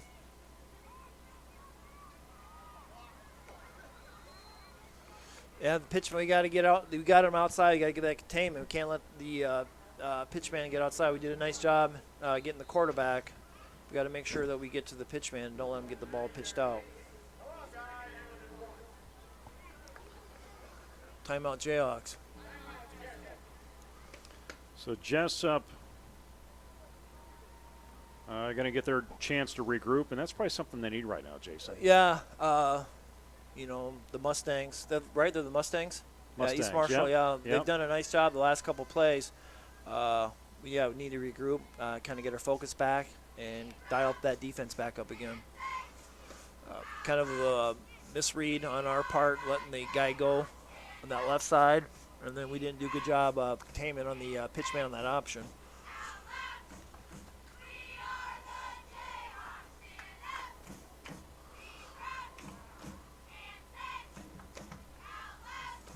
Coach Miller's in there. Coach Sather kind of giving them a little pep talk, probably getting them back, their heads back in and get them dialed back in.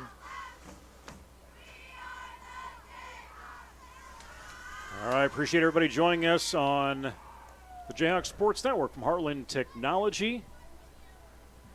As Heartland Technology in our fourth season supporting the Jayhawk Sports Network, and a lot of things have changed. If you think back, Jason, what has happened with their company in the last 4 years from the data center and moving away from telephones and cable and fiber optics, high-speed internet. Town, high-speed internet.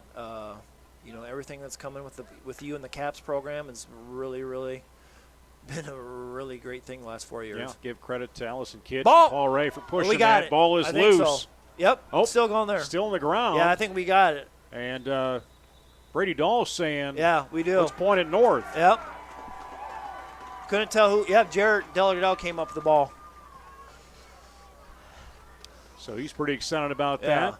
He'll come find his position on defense towards that backfield. Yeah, you mentioned the Jesup JCAPS program that, Tony Lang and Zach Knutson and a number of players that have supported that and that occupy where Buckets was.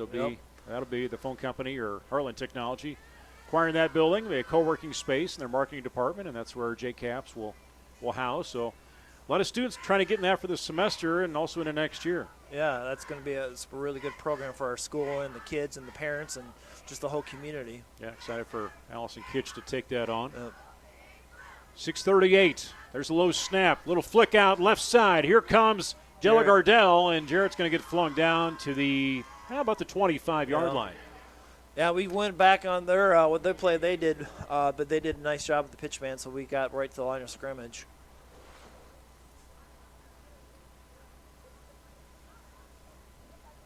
Got some shout-outs. Nicholas Swanson, people watching down in Ethel, Missouri. Some family members maybe, and Linda Barrett watching in Cape Coral, Florida. Might be a little warmer down there. Well, it's still a nice night out here, but down in Florida, down how far in Missouri are they? Might be a little bit warmer over there. Montana turned the corner. He finds it. Still trying to struggle past that. We got a flag at 30-yard line. The backfield. Not good for Jesup. Not usually. That's usually right there with a hole, and he's talking to a couple players, so we'll see what he comes up with. Yep, calling the hold. Usually when that back judge throws that, normally 90% of the time, it's usually either a roughing the passer, which they weren't even close to him. It was a run or a hold. That was a big hold. Brought this back quite a bit. Yeah, you're looking at 2nd and 20 now as they move that way back. Yeah, that's Tanner, at least. Yeah. Is that 20? Almost looks deeper than that. Yeah, Tanner had a nice 7-8 yard gain. And now Jace choosing wisely where that's going. Pass play. Right to Cooper. And he didn't get much gain on that. No.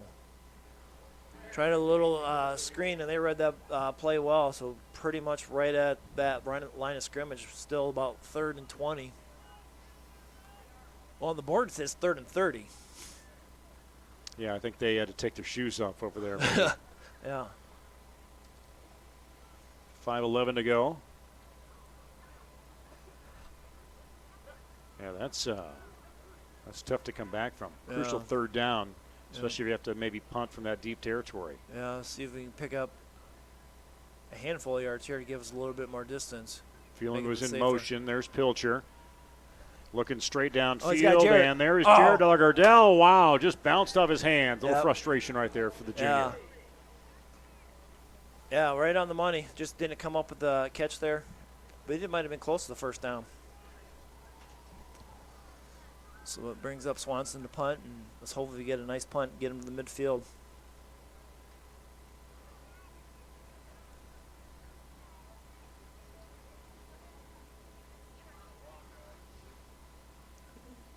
Halftime will honor the seniors for cross country Good punt. and band.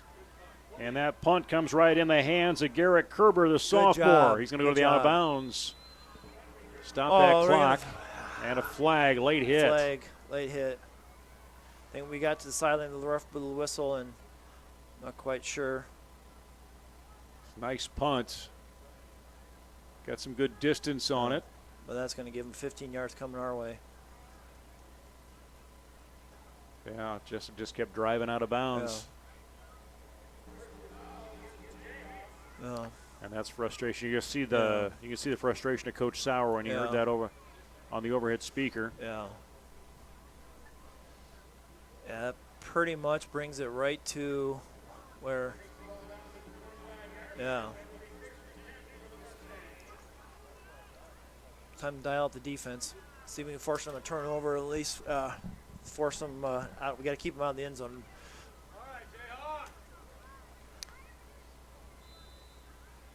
So this is a challenge that Jesup has not had tonight yet with East Marshall this deep in their territory. Going option again. And they're finding some gaps, but Jesup's defense will convert. I'm guessing the referee's going to give a little bit of a warning and let him know, since you hear the whistle, you let him go. Yeah, you got a little bit of some frustrations or a little more tension out there for whatever reason. Yeah. Got some language back and forth on the field, maybe? We just got another penalty. Or, no? I don't know. The referee didn't throw a flag, but was it a sideline warning? Yeah, very well. I think it could have been a sideline warning because, he didn't throw a flag, but they made the hand motion towards our bench. 4-minute mark. Here's second quarter. Middle. Good job. Good pursuit. They stay on the ground with that.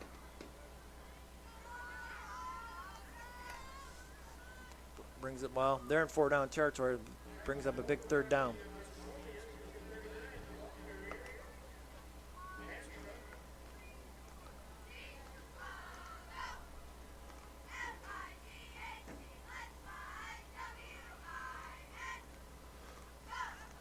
Yeah, we can hopefully let's see what we can do on this 3rd down. It'd be nice to shut them out for the first half because they get the ball at the beginning of the second half. Continue to run it. Oh, Matt McGill, and nice there's job. A nice tag. Grabs his foot, brings him down for the loss. Atta boy. Oh, Noah Sheridan. I'm sorry. That's Noah Sheridan. Sorry. Noah Sheridan did a nice job tracking that down from behind. Didn't got back behind the quarterback. Nice job. Noah pursued the quarterback, didn't let him get outside and tackle him from behind. Awesome job.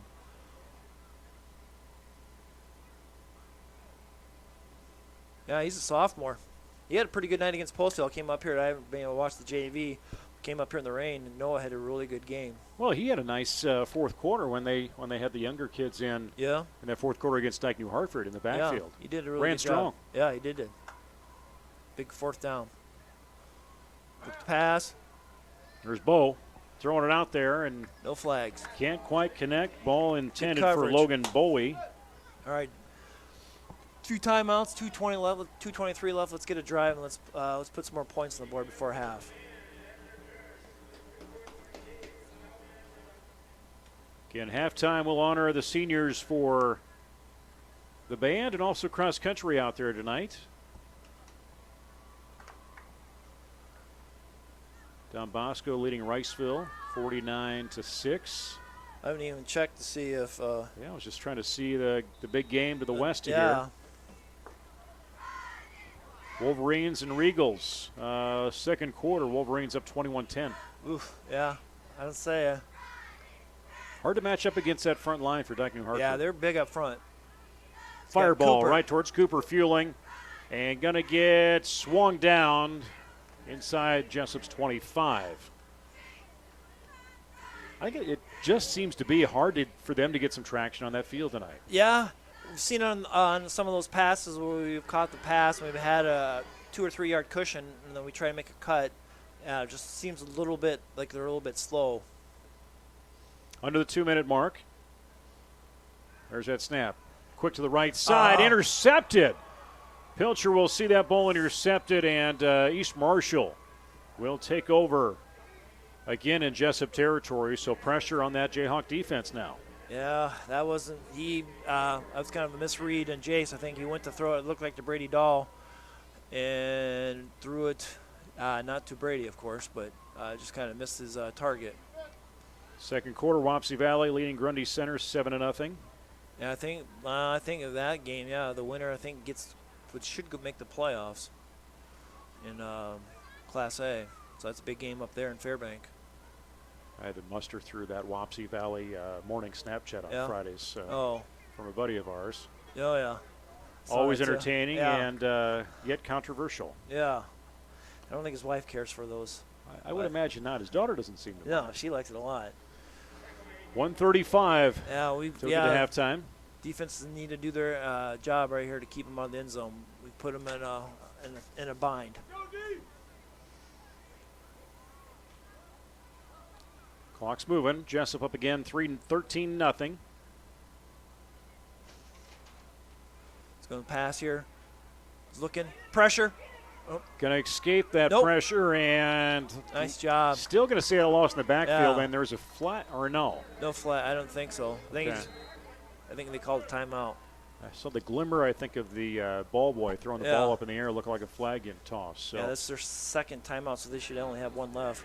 Yeah, they'll click that down. Jesup still with 2.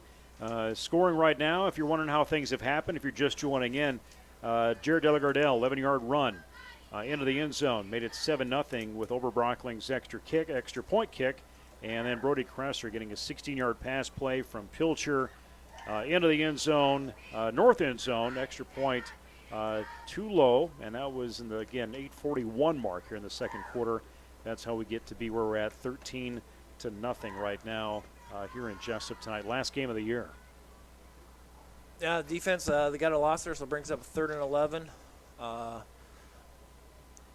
They've had that one long pass. Otherwise, they don't pass the ball a whole lot, but they might be down here trying not to lose their last time out and try to maybe throw the ball a little bit this next down or two. Yeah, you look at passing-wise, trying to pull up their stats here.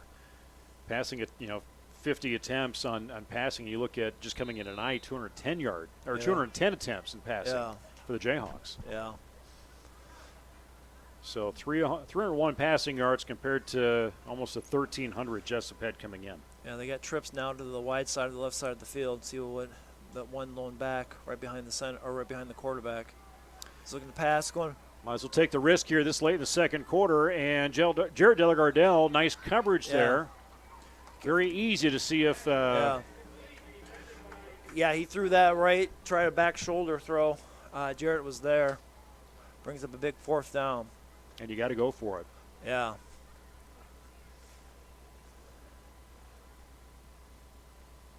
Just make some big substitutions. Stop. Yeah, big stop for the Jayhawks so they can hold them here. Maybe try to run the clock out. Or they still have 2 timeouts, and maybe they still good, hopefully 50 seconds left if we can hold them here and maybe put a drive together. Logan Bowie going to get taken Eric down Sweeney. for a loss. Sweeney busts through the line. Nice job. Nice blitz. Right there in the front line, he did a great job anticipating the snap and beat him right to the back as soon as the quarterback got the ball. So we get the ball right about where we had it just about 20 seconds ago. Comes on over Jordan Miller, one of the volunteer assistants out there. Played football UNI with Coach Sauer, helping out this season. Yeah. Was a coach down at Cedar Rapids Jefferson, I think. I believe coached so, down there a little bit. Yeah. He is like Sauer. They're full of enthusiasm. I wonder what route you were going down with. They do a nice job with the boys. 54 seconds. Pilcher going to go deep. Oh, he's got There's Brady Dahl on the run. Did he pull it in time? Yes, he did. Tucks it in, does a somersault out of bounds. Nice catch. Yeah, that's a little makeup from the previous when we had the ball. He's going to try to go to Brady Dahl. Kind of missed him.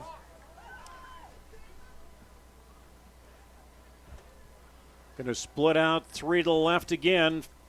And Dahl again on that right side. Marks his foot, makes sure he's where he needs to be. Clock in motion, 34 seconds. Left side, Kresser out of his reach. Yeah. Kresser had stepped a little far. Yeah, Brody went on the inside, Jace threw to the outside. So they're both looking at each other like, who did what? That'll stop the clock with that incomplete pass. Jesup has 2 timeouts left. And that's where it'll stay. Yeah. They're going to continue to go to the sky.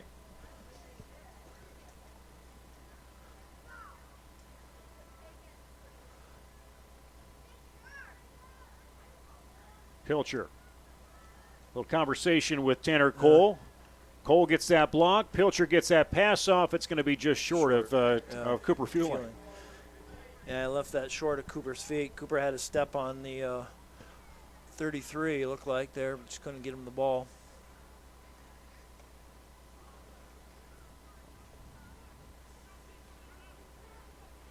"27 seconds. I want to try and get a decent completion here on 3rd down. Yeah, still got both timeouts, so if we get completion in the middle of the field, we still can stop the clock. When And the ball's Tanner in. Cole will take it. Oh, nice Keep tackle that on clock yeah. running, 22 seconds. Let the clock run. Drew back quickly. I wouldn't say the offense is in a hurry. Yeah. They're going to call a timeout. Sauer Yeah. will take one. Yeah. Give an opportunity for one more play here in the first half. The way the defense is played, see if we can pick up the first down. We still have another timeout. He still has another timeout in his pocket. See if we do a play here. Try to pick up the first down and try to throw something in the end zone. I guess we have 12 seconds left, so it leaves them kind of short time, even if we do turn the ball over. This is the Jayhawk Sports Network from Heartland Technology. I'm Nate Kleberg. That's Jason Pilcher as we close out our fall season. Volleyball. Luke Bolden and I had the senior game, senior night here. The last week on Tuesday. Yeah. Dusted him off. He seemed to work all right. Didn't have to, corral him too much. Too much, yeah. So. The volleyball had a nice win the other night against North Fayette. They go down to Mount Vernon on Tuesday. Win 5 games, and if they win down at Mount Vernon, then it comes back home for that regional final. That's what I thought of looking on the sheet. I was kind of reading that because I was actually talking to a buddy of mine today that lives in Mount Vernon, and then he said that if they win, they come up here. So the winner of that game comes back, if we win, come back home. If they win, they come up here for the game. Yeah, so you're looking at they'll face Mount Vernon Tuesday, 7 o'clock down there. Yep. Mount Vernon 31-10 on the year. Jesup 22-13. That's the most wins in a season for volleyball. Yeah, in like a few years. And there's Pilcher. He's going to find the He's got completion to Cooper Fueling. 6 seconds. That's going to be enough to move the chains. And have these guys hustle up. But no, Sauer's going to take that timeout, set it up. Might also get the score. Yeah, I mean, you've got 6 seconds, so you can try a quick pass into the end zone.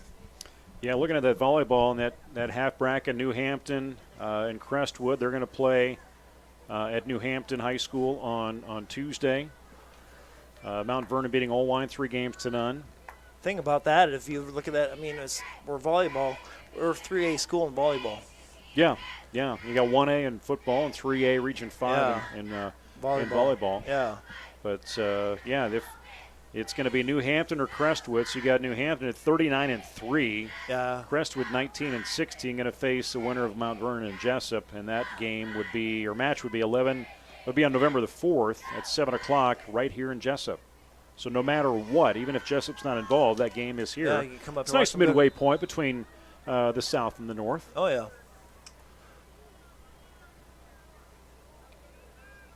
And Crestwood and New Hampton, geographically pretty close. Yep. Get a He's good going to try that double following. pass again. There's Kresser. Got Going Cooper into Fueling. Cooper Yes. Fueling with 1 second to go on the clock. Nice. 11 yards. Good sell. Switcheroo. Yeah. Good play. Kind of fooled him right there. Cooper did a nice job turning his head and adjusting the ball.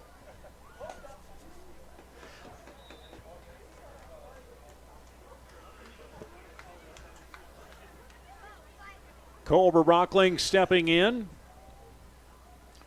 senior lineman, also the place kicker. He's got a heck of a foot, heck of a leg. There's a snap. Goes up. That one bullets through. Right through. Arms go up. That was a good play. Score right at half. No time left in the clock. So with 1 second and maybe 0 seconds now, they say on the clock, Jesup will go to the locker room here at halftime with a lead, 20-0. So give credit to Jesup for the energy they have in the field, and talk about that, Jason.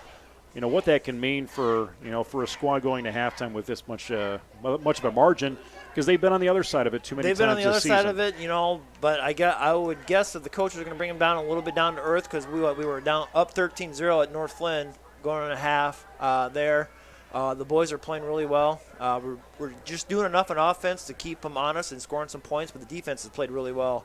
So I'm sure that the coach staff is going to probably have some pointers on offense to see if we can tweak a few things and maybe put a little bit more points up. But right now the defense is playing really well.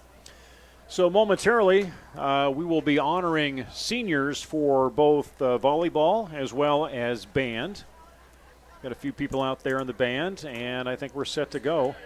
We'll turn over to public address announcer Dan Fox. Senior players and their parents.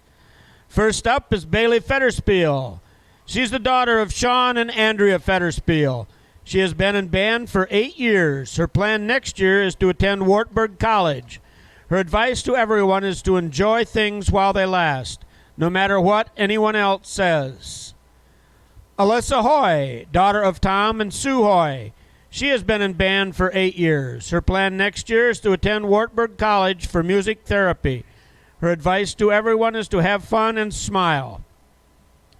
Kristen Hoy is the daughter of Tom and Sue Hoy.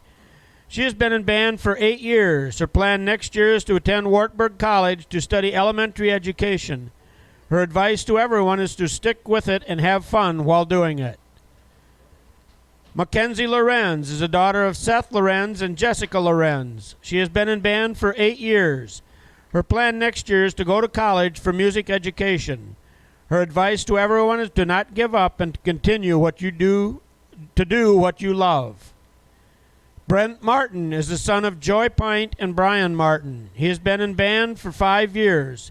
His plan next year is to go to college for physics. His advice to everyone is to try your best. Dylan Roth is the son of Debbie and Doug Roth. He has been in band for 8 years. His plan next year is to attend Iowa State University for forestry. His advice to everyone is to stick with things and they will pay off in the end.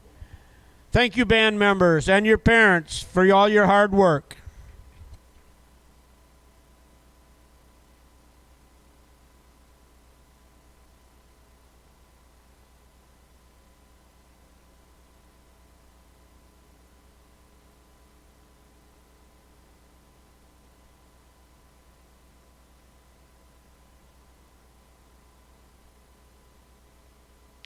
This is the Jayhawk Sports Network from Heartland Technology, as we've honored high school band seniors and a number of the members of that band, really from the beginning, that helped really set a good foundation and have built a foundation for the fine arts program, whether it's been chorus or band or even or speech.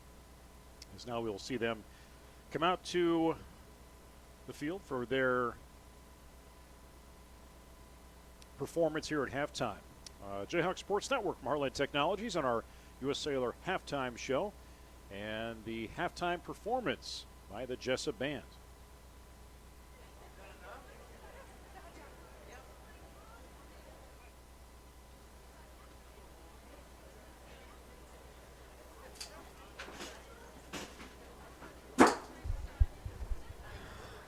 Welcome to the 2019 Jesup Marching Band Halftime Show.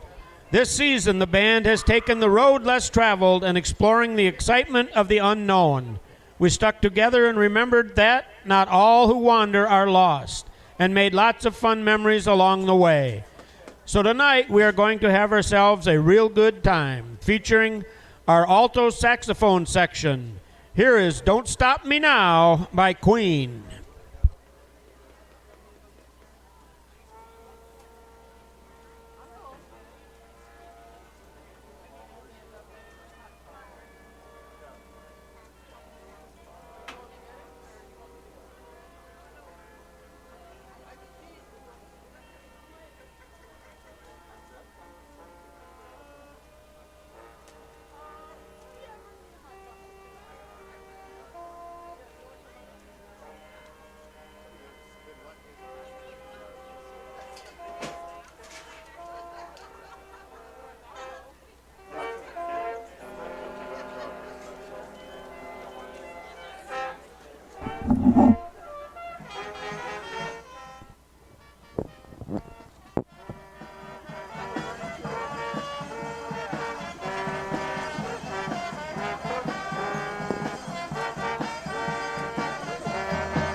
Rolling rocks ahead, tight corners, road construction. Flashing lights must mean danger is coming. We will make it through in one piece. Let's find out. Here is Danger Zone by Kenny Loggins.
Whew, we made it.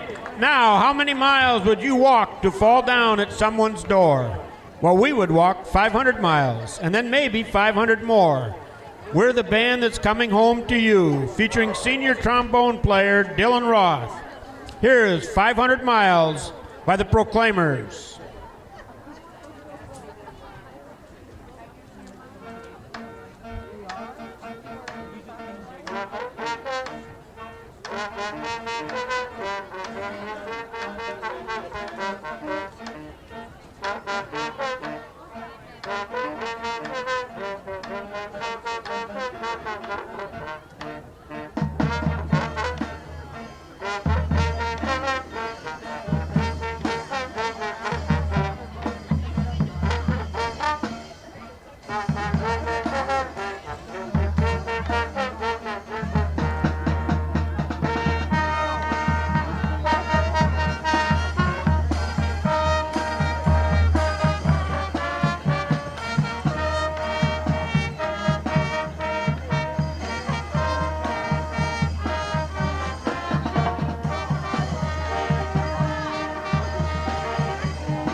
It's a bird. It's a plane. It's a spaceship. Thank you for traveling along with us this season. But now we must sail away with our new alien friends. Featuring our trumpet section, here is our final song, Come Sail Away by the band Styx.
At this time, we would like to honor our cross-country seniors and their families. First up is Grace Distler, daughter of Melanie and Dan. Grace has two sisters, Stella and Isabel. She has participated in cross-country for 4 years. Grace loved going to practice and meets every week because she knew however difficult they were, she'd have a smile on her face at the end of the day because she had such a supportive team. After graduation, Grace plans to attend either the University of Iowa or Wartburg College for pre-med. Zoe Miller, daughter of Tommy and Jay. Zoe has one brother, Jack. This is Zoe's first year of cross country. Her favorite memory is winning the first meet as a team on her birthday. After graduation, Zoe will attend Iowa State University and study diet and exercise. Jared Toma, son of Joe and Jennifer. Jared has 3 siblings, Audrey, Blake, and Sydney. He has participated in cross for 2 years and was second team all-conference this year. His favorite memory is when Kyle tried to push Logan into the mud but fell in himself instead. After graduation, Jared plans to attend Coe College to pursue a teaching degree. Grace Thompson, daughter of Jason and Krista Thompson and Danielle and Dustin Thorson. Grace has 4 siblings, Camille, Maddox, Owen, and Wyatt. She is a 4-year letter winner, all-conference honorable mention 3 years. Grace Conference All-Academic and IGHSU Academic Achievement Award winner. Team Conference champ, district champ, and 4th at state in 2018. Her favorite memory is beating Amanda and Natalie in warm-up laps. After graduation, Grace plans to attend the University of Iowa and major in biology. Brady Wilson, son of Brad and Jennifer. Brady has 3 siblings, Kyle, Mackenzie, and Jesus. He is a 4-year letter winner and second-team all-conference his junior year. His favorite memory was when the team was trying to catch a tree rat. After graduation, Brady will continue his career in the Air National Guard. Heath Wyant, son of Dave and Jenny. Heath has 1 brother, Ethan. He is a 4-year letter winner. His favorite memory is playing a mean game of hacky sack every day before practice. After graduation, Heath plans to attend Hawkeye Community College for civil engineering technology. Please give a round of applause to our seniors and their families for their dedication to Jesup athletics. Thank you, guys. Again, got a chance to honor our high school cross country as well as band seniors down on the track as you see in front of us, and Jesup up by now a score of 20-0 as we see them getting prepared for pregame. But Jason, let's talk through that first half.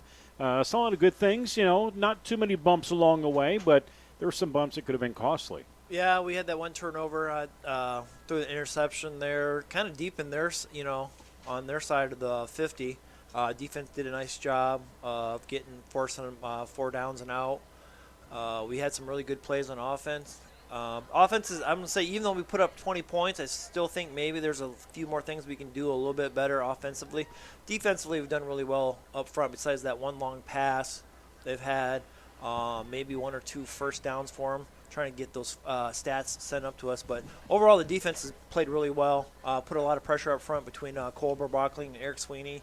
And the other boys have done a really good job too. What do you see on offense? What do you feel like you'd like to see some improvements on, just from your perspective? Seems like maybe we're like seemed like sometimes we're a step too slow. Seems like maybe just a little bit. I don't know.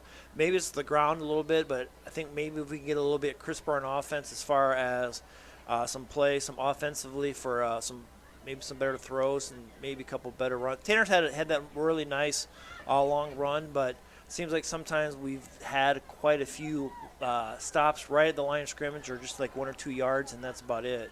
So I'd like to see us establish the run some more, open up the passing game, and just be a little bit more crisper on offensively.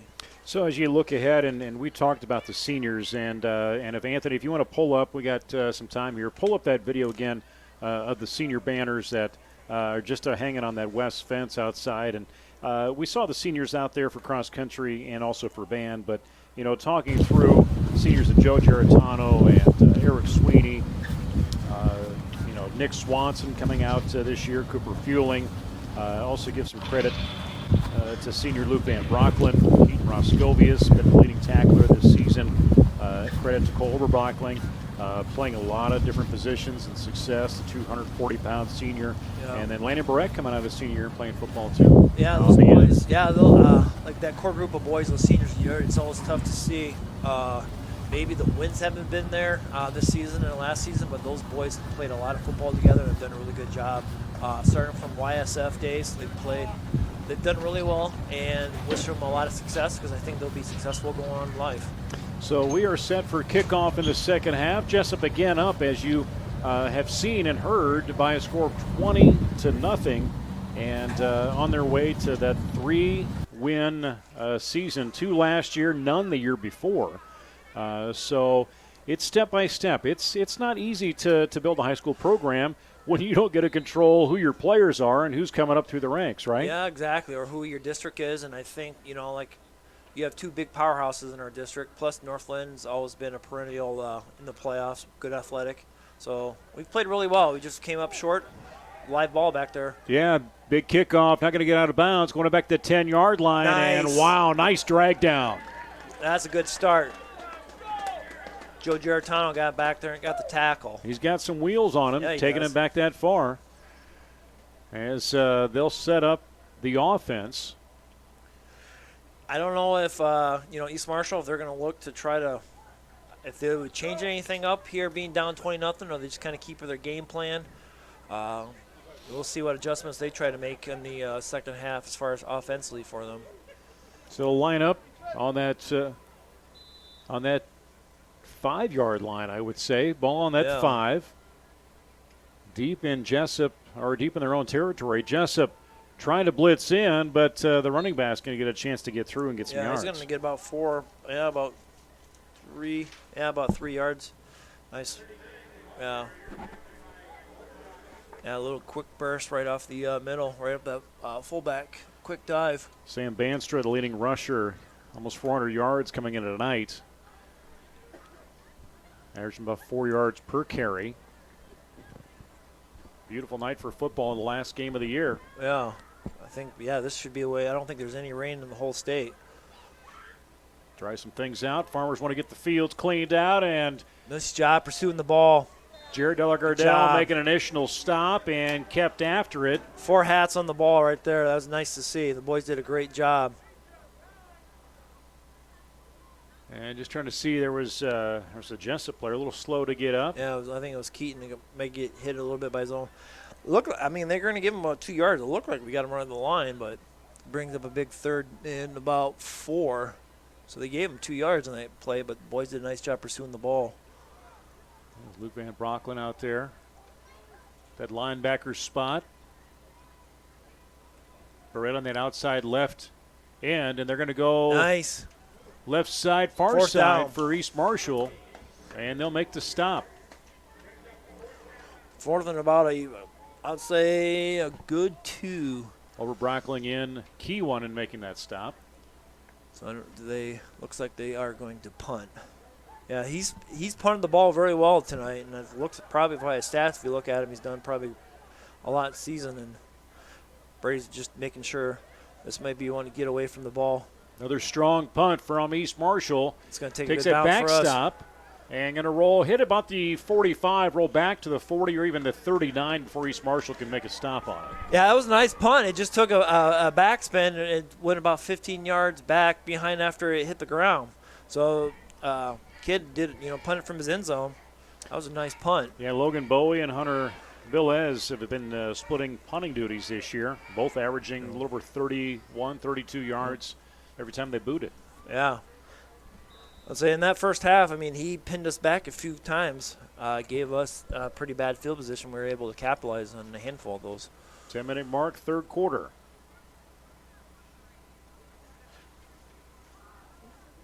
Boy, Jesup.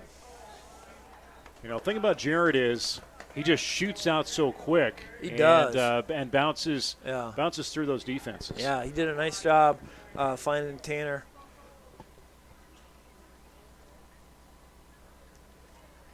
See if we can get the run game and offensive, score. It'd be nice to score in the first drive of the second half. So we force them to punt. See if we got pretty good field position. It'd be nice to get a score this first drive. Pilcher 5 yards back, shotgun. Tanner Cole flanked to his left. To the left. Delagardelle in motion. Tanner's going to run and see right 3 East Marshall players take him down for about a yard loss. Yeah, they're going to drop us for about a 1 yard loss on that play, so it brings up 3rd and 5. Under 9 minutes, third quarter.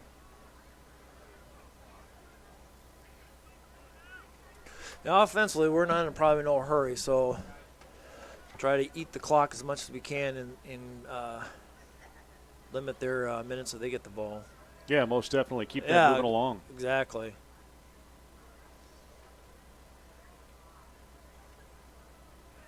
Got blitzed. Right up the middle, going to be just short of Delagardelle, intended receiver. Yeah, that was an all-out. They brought 3 guys at that time. Try to make that quick read. Just left a little short. But I think we should be, 4 down territory. Yep. Yeah, they brought the 3 linebackers on that time and blitzed us. 4th down, Jesup is going to continue on. Go for it. See what their offense can do here.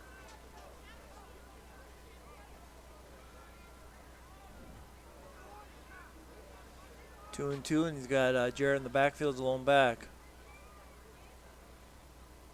Is it Jared or Tanner back there? Low snap. Nope. It was Going to go deep. Tanner with trying to hold back. And that was intended for fueling and just obstructed in that defensive backfield. Yeah, trying to I make guess, that quick it was pass. Tanner in the back. So they'll come off the field. Defense will head on out. Cooper Fueling will stay on from offense to defense. We had a nice run on that drive. Jarrett had a nice run. Like I said at halftime, I'd just like to see the offense maybe get a little bit more crisper. Hopefully the defense keeps playing as well as they are. Dragons 1st and 10 on their own 35. Their option left. And Giarratano was in full pursuit, but another Jesup defender on that far side. Yeah, Joe pursued that from the backside and took it right at the line of scrimmage. They tried to go that, I don't say a triple option, but all three running backs back there, and they're trying to get the quarterback out. Maybe the three running backs as lead blockers for him, but I don't know if that was Sweeney or Van Rockland back there on the pursuit. Joe, was in the backside of it coming up behind him, and I think it was Sweeney or Luke Van Rockland did a nice job. This ball actually spot on the 36. Quick pass. Picked up by nice Carver. Job. Oh, we got to wrap and up. Keeps driving his legs and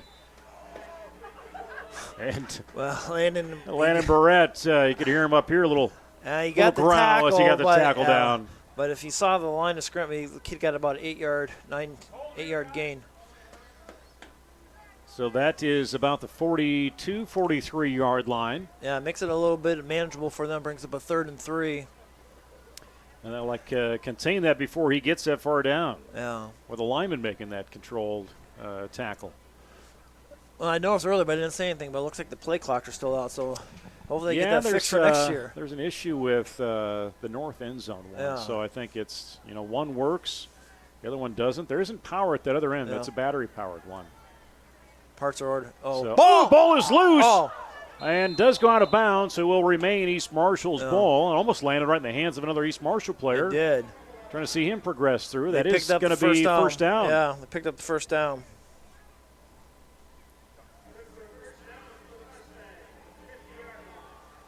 So we got the ball, but it almost popped up to the other guy, and if he had caught that, he had a lot of field in front of him, but luckily went out of bounds. Yeah, Giarratano was the one that came over, hit that hit right towards the ball, and knocked it loose. Yeah. So they picked up the first down on their second drive of the night. Middle. They'll go up the middle with it, try and come around that left end, and Sam Banstra. About a yard, yeah. You got one guy down, see if he, 58, he's getting back up. Eric Sweeney's down. So Coach Sauer will head on out there along with Melina Sarek, the trainer.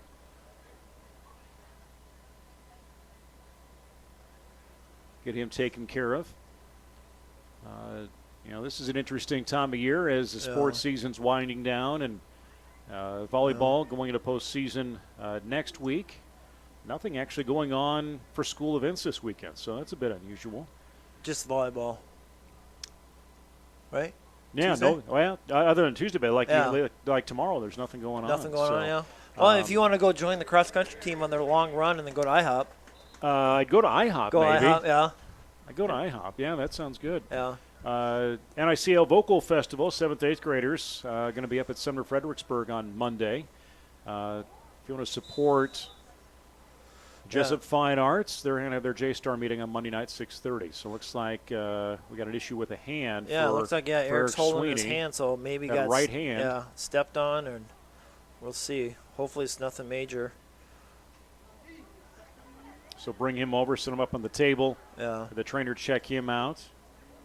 And it is 2nd down and 9. That ball in Jesup territory just. And they will continue to fight through, but Cole Van Brocklin. Keaton Roscovius did a nice job, and Nicole. Matt McGill, nice job pursuing the ball. And Matt McGill right in there.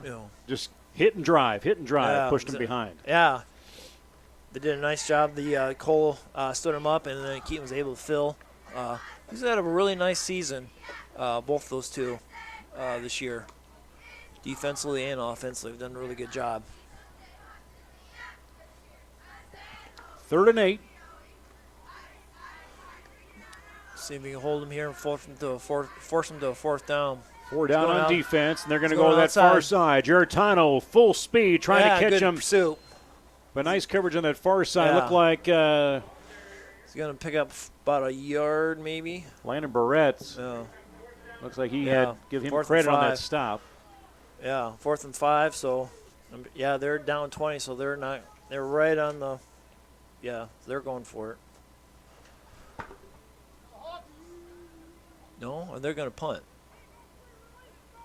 Watch the ball. This is one of the things you got to worry about, those fake punts. Yep, ball's getting back there. Gets loose, and they're going to try and run that down. Don't Luke let him Van catch the corner. Brocklin, Barrett, and his shoulder hit in on the right side And from Cole Roscovius.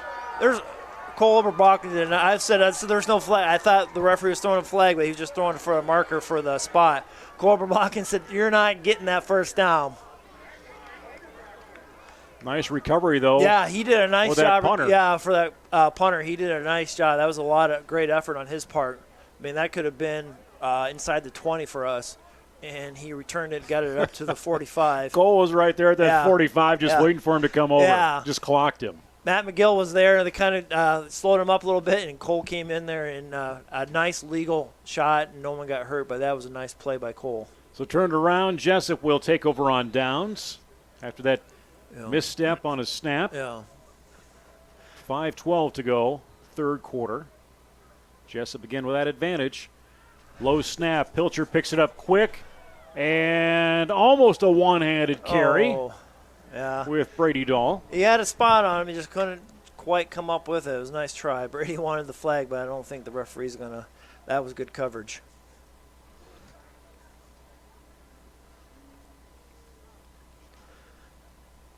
He had him isolated at 1-on-1 on there. Brady had that nice catch on the other in the first half. Kind of that same similar play. Line it up, 2nd down and long. Quick pass play. Put it into motion, go on the ground. And a strong hit from East Marshall for Tanner Cole to put that knee down about the 42-yard line. Give him some gain there, Game right 3rd there. down. Yeah, 3rd down. Makes it about 3rd and 7. Yeah, 3rd and 7.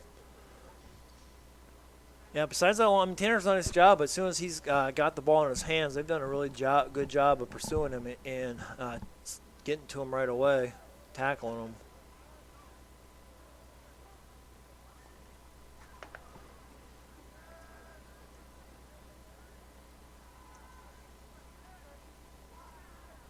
Shotgun snap to Pilcher. Going to drop back to pass, and almost in the hands of Brady Dahl again. Just ricocheted off his hands again. Yeah. Cole Rockland took his kid about 15 yards back behind the play. Because there was an opportunity for some that- defenders right behind him where that ball bounced up. Yeah. Dahl in the season coming in tonight, 229 yards, 1 touchdown catch on 22 catches. Yeah, he's had it. Would have picked up the first down and moved the chains. Needed about 4-minute mark. Brings up still 4th and 7. See if we can pick up a first down. It'd be nice to pick up a first down and keep the clock moving.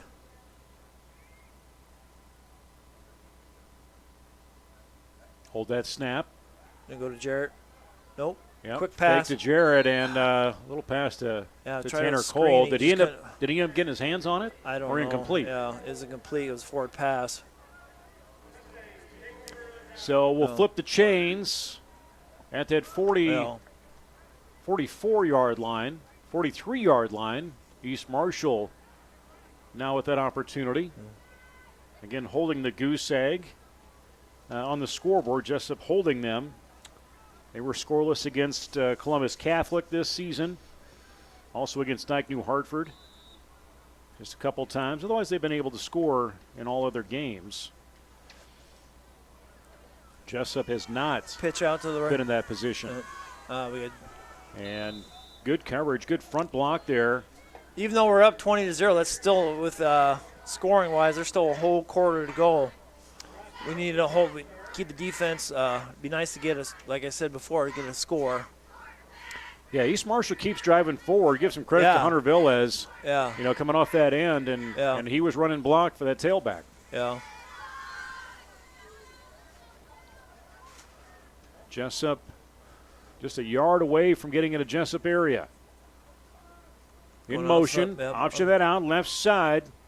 Birchland trying to make that turn, and is he going to be shy of that first down, or is he going to be on it? He's pretty It'll be close. close. Yeah, the referee put his hand up. I'm guessing he's going to be a little bit short. Might even measure that. Carson Birchland, the senior. No, Nope, they are going to give it to him. Yeah.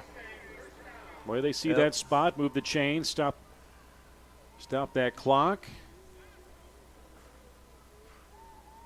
And they'll come out of that huddle. Yeah.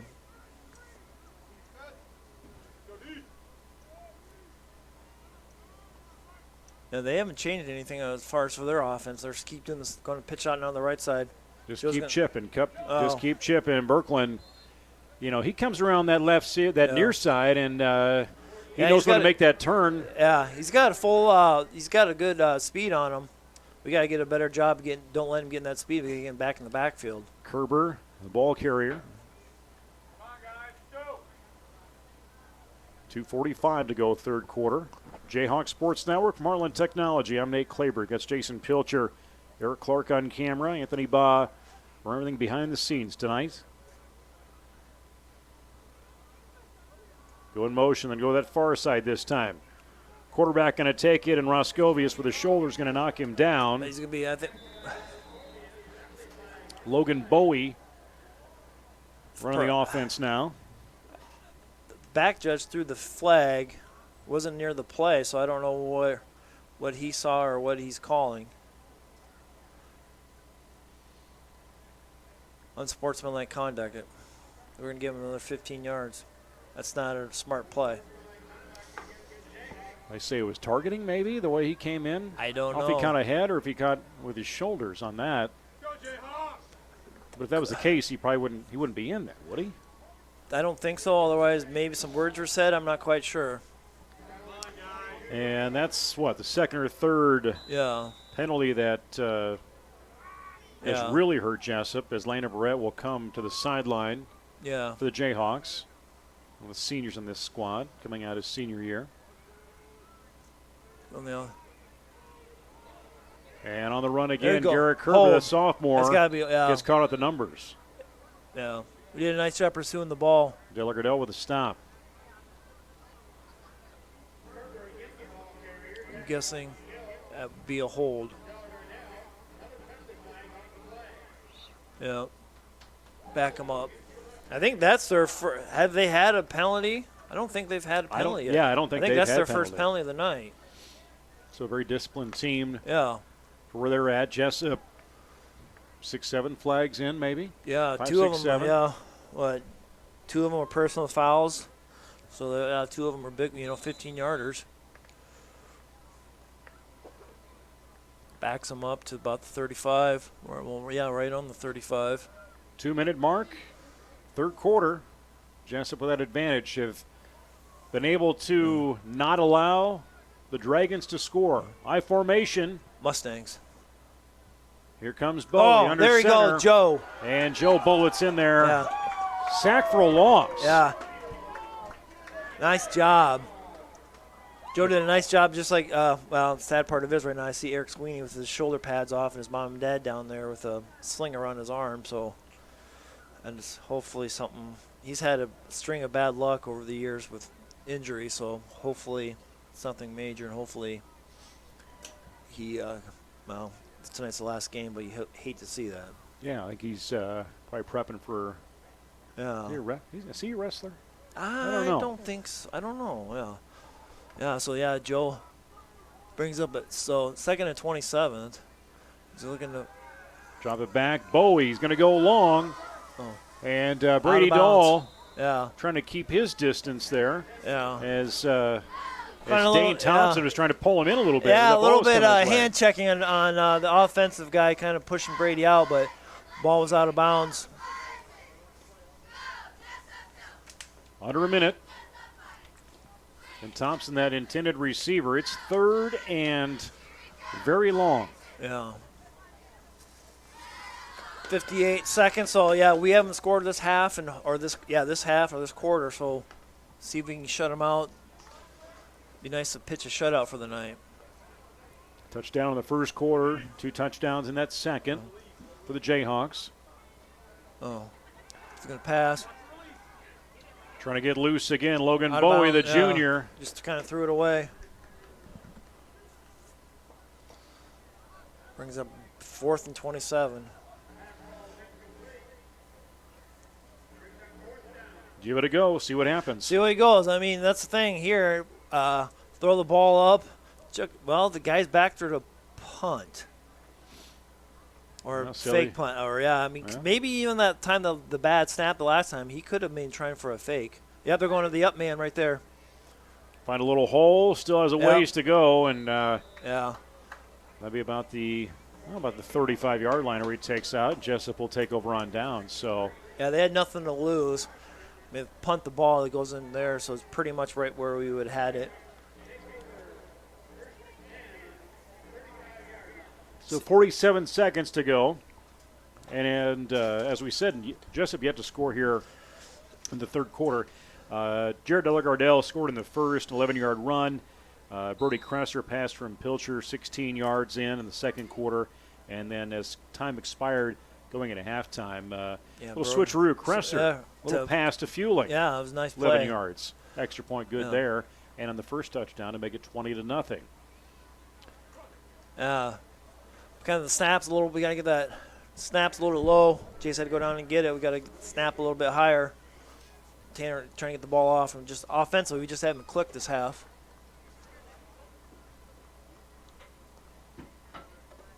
Tanner Cole on the run. They'll keep that ball the line of scrimmage. No movement. Looks like Ross Scovius along the sideline, maybe getting his hand taped up a little bit too with the trainer. Yeah, Matt McGill looked like getting a little treatment too. It's coming to that end of the year, bumps and bruises, and boys get a little bit of a break before wrestling or basketball season starts. Yeah, looks like right in the fingertips. Nice drop in for Tanner Cole. Yeah, picked takes up a tumble as the horn sounds to end the third quarter.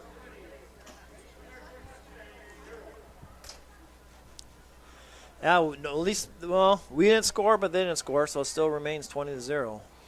So you have some work to do. It'll be interesting to see. You look at the JV squad. Numbers are a little low, but there's some kids that didn't really have a lot of opportunity. There wasn't as many JV games this year because of numbers, and not a ton of opportunities in some games to try and get some of the younger guys in. Yeah. So I'll be interested to see what the coaches look like here as this progresses. Yeah, see what. It's always interesting to see how they do that. Theories on that. You never. There's no right or wrong. Right or wrong answer. Then you think that there's only 12 minutes still left in the game. Then how soon do you start rotating kids in, or if they get a score? To probably make it a lot easier, it'd be if we could score this drive, put up 6 or 7 points. That would make it a lot probably easier decision on getting subs in there, changing out a few here and there. So that's what we need to do. We need a long drive, and we need a score. Flip sides, Jesup will be heading towards that south end zone, and talk about a night weather-wise, and we've talked about this a few times.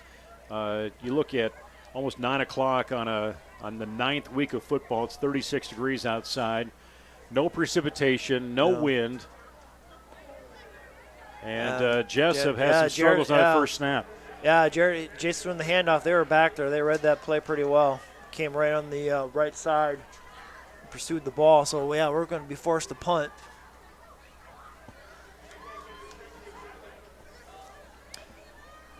So, Nick Swanson back to punt for the Jayhawks. Yeah, we need to get a punt here. And Brody Kresser is back in at that long snap position. Ball's going to roll right side. Yeah. Not going to go south or north, but comes right, and Fueling will touch it.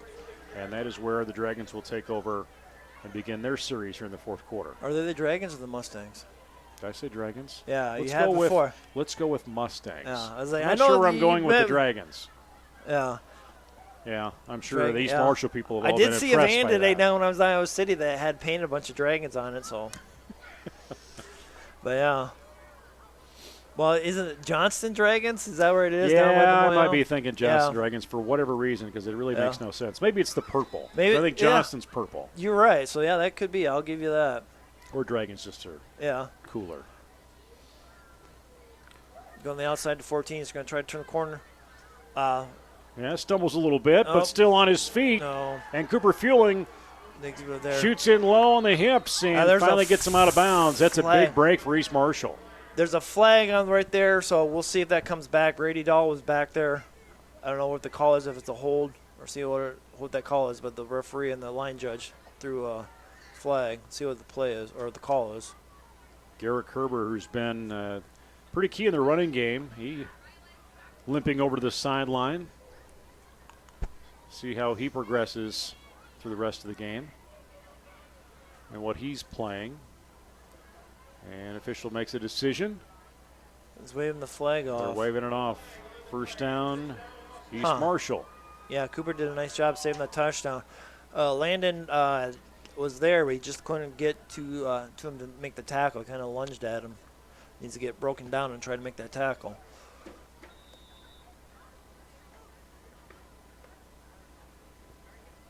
.11:05 to go in this game.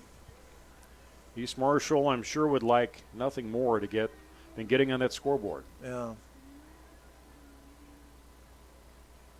They get some things going their way, and like Jesup really needs to watch out. Yeah, I said 20. Ball is loose. I'm not sure if he hit the ground yet, but the whistle did blow. Yeah. It's calling second down. Only question there. Yeah. I guess they'd stop forward movement, so that's when you blow the whistle, right? Yeah. Yeah, the referee did blow the whistle. But, yeah, like I said, 20 points seems it's not a lot if they, score here. Yeah, you get some turnovers, you get some big plays, you're right back in it. Exactly, because we haven't moved the ball very well at all in the second half. Option that out again, left side. Hopping through there, Carson Berkland, 5'9", 161. We've got to do a better job of getting off the blocks. Right now we're letting them get their hands on inside us and not getting off the blocks. We need to do a better job of getting off the blocks and shedding those blocks. Berkland coming in 3 yards per carry tonight, or coming into tonight, only 55 yards in total rushing for him.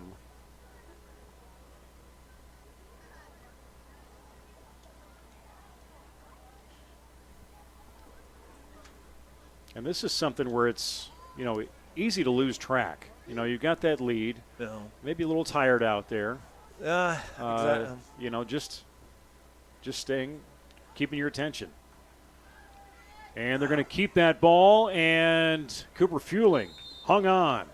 Yeah, Cooper did a nice job, but we kind of got a little misdirected there. We kind of got our head to. He went right and then turned around and we came back to the left side. We kind of lost track of the quarterback.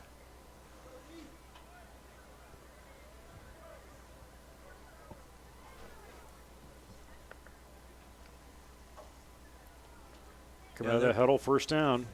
Yeah, right on the 9-minute mark. Spot that on the 15. And they're going to go near side again and out of bounds. He was going to get out of bounds anyway, but Roscoe has helped him out a little bit. Yeah, Matt McGill and Roscoe forced him out. Matt McGill got the tackle right at the line of scrimmage, or maybe, about a yard, almost about a half-yard loss.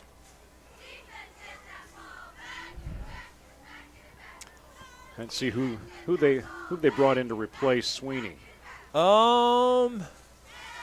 Looks like maybe Noah Sheridan. I think so. Looks like I see 45 out there.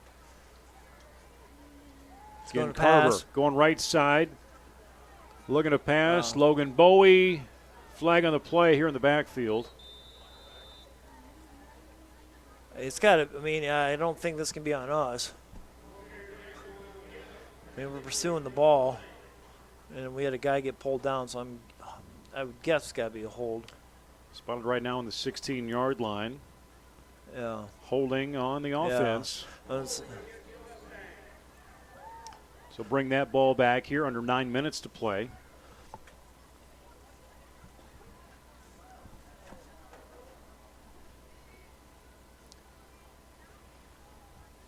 Just trying to think through here of we close out our fall schedule. And I was going to pull up and see in November or December when we come back on and try and get Luke back in training form for some basketball. I think Luke's out in the driveway right now shooting hoops. You're delusional. 3-step drop back. There you go. Good job. Completed pass to Dane Thompson. Yeah, they're just trying to get a little bit of a gain, bring up a little third, pick up about 3 yards on that. Kind of a little quick 3-step drop.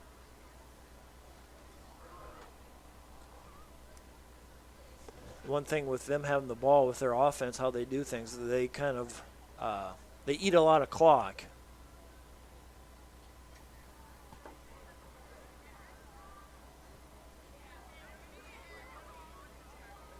Going to pass.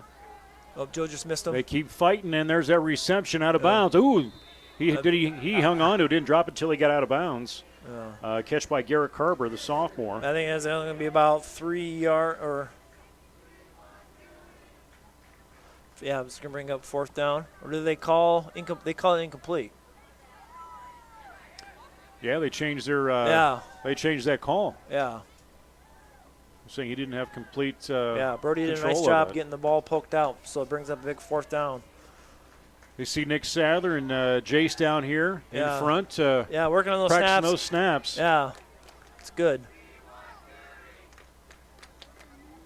Nick's done a great job all year with that. Illegal motion. So flag goes up, play will stop. I think the guy on the far right side, he wasn't quite set before they snapped the ball. Yep. They're backing up 5 yards. So if I look at the future schedule here, the next Jayhawk Sports Network broadcast will be December the 6th. Girl-boy doubleheader with Wapsie Valley at home. Yeah, it's going to, Halloween's next week, then Thanksgiving will be around the corner, and it'll be Christmas and New Year's, and time to do taxes. Yeah, before you know it. Yeah. We'll get a Jayhawks on the Move postseason edition here, probably here in a couple weeks. After everybody's wrapped up. Looking Luke Van Broek to around. Yeah, he was in pursuit, and that ball's out of the reach of any receiver. But good coverage in the backfield with the blue jerseys. Yeah, good job there. Nice thing about it is that you're trying to tell the boys not to tip the ball up. If you can secure, get the interception, but make sure you either bat it down, especially on a 4th down. So, they had that was like probably good 3 minutes they had the ball. It's one of their longer possessions. Yeah, one of the longer possessions. They didn't get any points. One of those things the defense held didn't break. But offensively, we haven't done much this second half, so let's see what we can get dialed up here in the last 7 minutes. That starting offense still in for the Jayhawks. 7:45 to go. Under center. Flick that out to Tanner Cole. Comes outside the numbers, gets out of bounds. Get about 3 yards. Yeah, about 3 yards, close to the just past the 35-yard line of Jesup.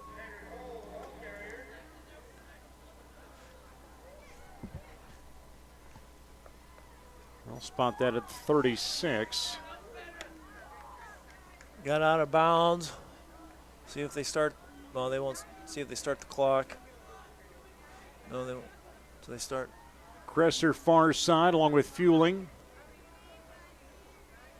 And Jace will come under center. Takes that ball, flicks it back. Here comes Della Gardell. He's got the wide working side towards the the number. There you go. Gets outside of it, keeps moving south, out of bounds, outside. Flags. First down. Give credit on the first down again. Finds that marker. Good job, Jarrett. I think that's one of our first. Well, we haven't had that many first downs here in the second half. No. Yeah, that was good right there, getting 4 more downs at least. And you look at that defense for East Marshall, they seem to be getting a little tired. Yeah, a little slower out there. A little than slower they have out now. there. I mean, we don't have the most numbers, but we've got not considerably a little bit more, but we got a little bit more numbers than they do. Nice opening there as Delagardelle, he'll get handed the ball and give credit on that tackle for East Marshall to Sam Banstra. Yeah, he got right at the line of scrimmage. Banstra, their leading tackler for the Mustangs. Can I call them the Mustang Dragons or the Dragon Mustangs? They could. Is that the same thing? Well, because then what's? Is it a form of dragon or a Mustang? I don't know. Puff. Yeah, it could be. Yeah. What's West Marshall? If these, West Marshall is the Trojans. I thought they were State Center. It's black. They're black and yellow colors. 'Cause I thought when they came up here a couple years ago, I thought maybe they're. I don't know. Yeah, They came up here for basketball about 2-3 What years can I ago. think of that? Good friend of mine graduated from there. Yeah. This head Job Tanner. way to jump through the line. Gets some more First down. progress. Little option. They He's give able him. to cut it They're going to give him inside. that first down. He's Give going a to be right generous spot. He's going to be right at it. I think it is the Trojans. Yeah, I think it is. I think when they came up here, Tanner's down a little bit. Hopefully, he's just got hopefully he's okay. Sauer comes on out. And Manila Sarek, the trainer. She's had some work tonight to do. Yeah. Eric Sweeney going out with a hand injury. I think he's left the field and left the stadium with his parents. Go get that taken care of. We got the wind knocked out of him. Maybe, yeah, when he came down, maybe got the little of the wind knocked out of him. 'Cause it looks like maybe he's just trying to get the breath, hopefully, because she's like the massage and, well, it's shoulder arm, but he seems to be getting ready to get popped up right now. So next Tuesday, we talked about high school volleyball. 5-2 over North Fayette on Wednesday in postseason. Going to that regional semifinal down at Mount Vernon. So round 2. High school fall concert also on Tuesday as the first quarter comes to an end, believe it or not. Hey, the one thing I was going to say that we went out to the event Saturday night. Luke Baldwin did a nice job with the elementary PTO trivia night. That was really well done. It was the first night that me and my wife Annette went out to it with some other friends, and it was a good time. They did a really good job. So Luke was the MC. He was. Michelle Sly, I think she's the one that did the questions. She did a really good job, and it was put on. Mr. Potabon did a nice job with music and stuff, so it was really good. Pilcher getting caught in the backfield, and he's going to just throw the ball away. Going to throw it down. Yeah. 6 minutes to play, fourth quarter. It looked like it was going to be a screen to Jarrett, but East Marshall did a nice job, and so just throw the ball away. 2 hours into this one. Kickoff was at 7 o'clock. Got a chilly night. I don't like to say cold night because I still remember what cold is. Cold, yeah, cold's coming. Yeah, be here before you know it. Yeah. So Corbin Fueling in the game now, near side, number 22. And they're going to stay on the ground with that. Pilcher keeps it. He does get that first down. Off the fourth down. Off the fourth down. That's all we need to do right now is we just need to move the chains, pick up a first down, and eat the clock.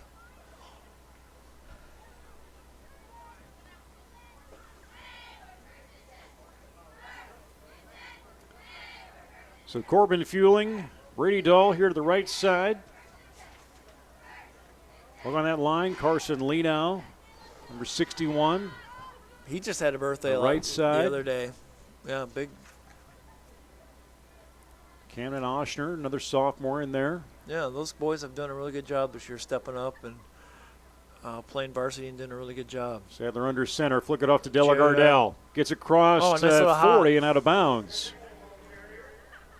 And I got about, let's see where the spot was, but he got first out a little, keep moving that chain.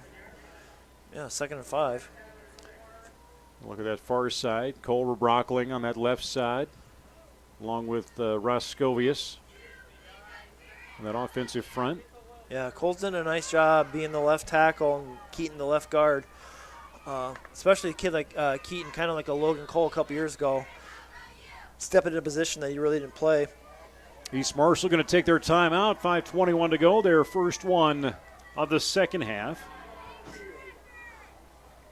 So they will regroup, see what they can accomplish here. Try to maybe give the boys some more pointers, and hopefully our coaches give our boys some information. 5:21 left. 2nd and 5. I mean, like I said, try to keep the ball, see if we can get a score. Then maybe we can get some of the other kids in there. Trying to check the score of the final one for Dyke New Hartford. Yeah. And Iowa City Regina. Yeah. If you're just joining us, I invite you to go back when this broadcast is done and find the point between the first and second quarter. We had a chance to visit with Jesup Cross Country and quite an opportunity for Jesup to send as a team, the girls cross country team, to Fort Dodge, next week. And 2 years in a row. I'm just trying to find. And then Kyle Ridinghouse too, my neighbor. Right. So neighbor boy across the street makes it. So that's pretty sweet. So Amanda Treptow, now the sole owner of the girls' school record. She had a 1931 yesterday over Dyke New Hartford. Turn up the corner. Jarrett turns up the run, almost gets caught, stays in bounds. Nice It'll go out just shy of the 5-yard line. Nice run. He had a full amount tiptoe of speed. They tried a little bit around his neck, right on there, and then they get hold of him, and he kept going. He had forward momentum, just kept flying. Nice job, freight train. Almost looked like it. The way his helmet turned, I don't know if somebody had grabbed his face mask. mask. I think they just got underneath his shoulder pads or right into his right on his collar. Clock moving, 5:09, and I imagine we get this in the end zone. We're going to see some offensive changes here. I would think. We'll see. Hopefully we can get the ball back even. And there's Della Gardell. Ducks yeah, and waits and is a yard short, I think. Yeah, a little draw play. Did a nice job, sold the draw, the pass, and Jarrett took the took the handoff and got right. He's right close to there. And he's right on the 1. See if we go Tom Brady and do a quarterback sneak. No, we're going to go shotgun. Hold that back. They were going under center. Going to switch things up a little bit.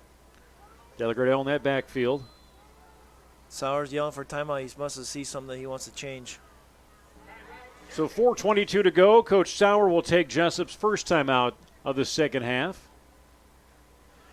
Make some adjustments from there. Yeah, he saw something right there. He was in the play, and about right before the snap, he yelled timeout. So he must have seen something that he wants to get a change or something called. So Tanner Cole down in the triage area as well after he was down on the field. Yeah. And then also sitting, I got Brady Clark Herbert down there too, as he looks like he's icing his left hand. Yeah. So quite an injury night for Jesup. Yeah, sad to say we're not going on the playoffs, but these boys have played well. They've fought hard all year, so a couple of injuries. Hopefully it's nothing major, and they can continue their winter sports. So here come the Mustangs from that east sideline. 2nd down and goal. Ball is on the 1-yard line.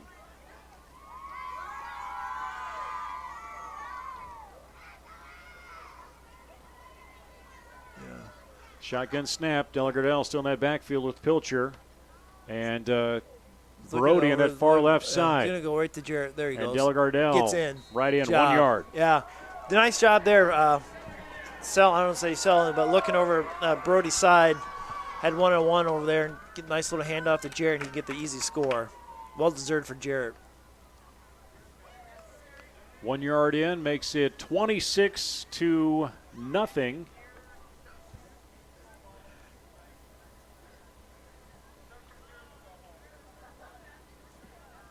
So yeah, now maybe we'll see some kids get some playing time. Yeah. especially some of the younger ones as you Yeah. look ahead to next year. High kick, And up good. and good. Yep. Give credit to Culver Brockline. Yep.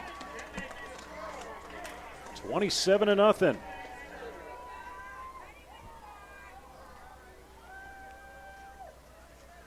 So they'll regroup and come back, and you look at 27 points on the season. They were able to put 27 up against Old-Wine, yeah. 41 up against BCLUW, but this is the most points they've scored since that game. Yeah.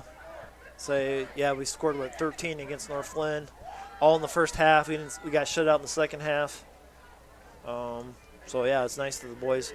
I think offensively though we could have been. I think when the coaches probably look at tape and talk to the players Monday, or when they get together the last time, probably said we could probably scored a few more. Defense played really well so far. They pitched a shutout, so that's really good. Yeah, coming in tonight, 19 total touchdowns, and now 23 is where we're standing on the season. 2 of those touchdowns came, actually one defensively and one on special teams. Yeah. Want to look at an offside or onside kick here, or how's he going to boot that? Well, What's he going to do? I don't. Maybe try a squib kick. I don't know. And just kick it. Just a little Yep. hard boot to the 25-yard line, and see what Dale Thompson can do. And he's off to the races, and Cooper Fueling is not going to catch him. Yeah, you and got. There goes the blank. There goes the of blank, East Marshall. Yeah, that was one of those that kicked it off the right, and he went to the right, and we over pursued the ball and didn't do a good job there. Yeah, they all collapsed that right Yeah. side, and they just did not have him. No.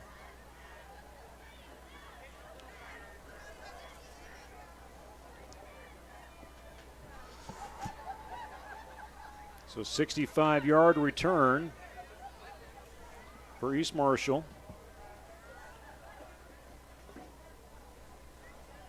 So they got their big kid ball. He's punting the ball, so yeah, I'm sure he does their extra points for him too. Nope, shanked it off to the left. Yep, no good, but they're on the scoreboard. Yep, they got on the board on that 65-yard punt or 65-yard kick return. That's one thing. Yeah, you look at 4 touchdowns, but that's going to be the thorn in the side for Coach Sauer coming out tonight of that, and a lot of the guys on that field that saw that happen. Exactly, they saw it there because now them scoring probably now puts them to do the onside kick, and so we put our hands team out there probably right now, and just what you want to do is just want to get on the ball, don't worry about a return, and just go ahead and just jump on the ball, catch it clean, and then cover up your teammate so he doesn't take a hard shot.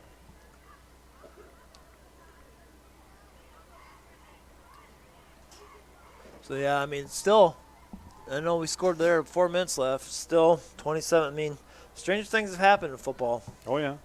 North Lynn, the opponent last week, East Marshall able to put 6 up against them, matching where they're at right now. Jesup had Ross Dilligardell score in that first quarter.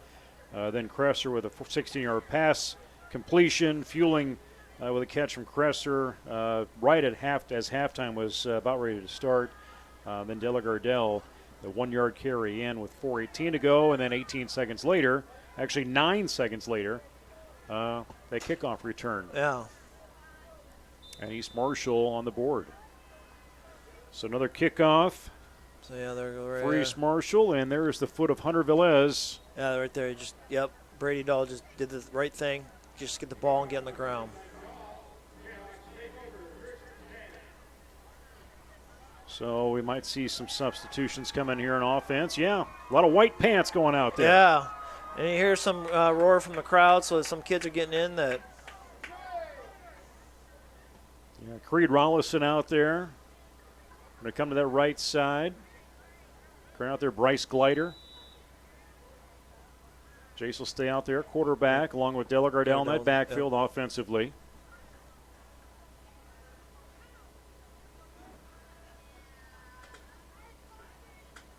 Get some minutes in there with 4 to go. And Dilligardell, not much progress in there. Get about a maybe. I'd say about a yard. Maybe. Yeah, I'll say yard. Clock continue to move. Clock. Yeah, that's where exactly you want to do. Just keep the clock moving. Get it down. Should be able. It's already 3. Get it down to about less than 3 minutes. You don't want to give them the ball with too much time left on the clock. Swanson split out that far side. And Pilcher will hang on to it on his own. Does cross that 50-yard line. Yeah. Nice job picking up the low snap and got about a 5-6 yard gain out of it.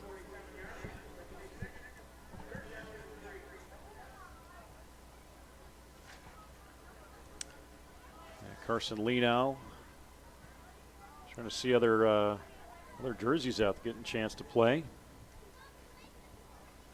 Yeah, got Creed out here, I think. Camden Oshner continues to play out there.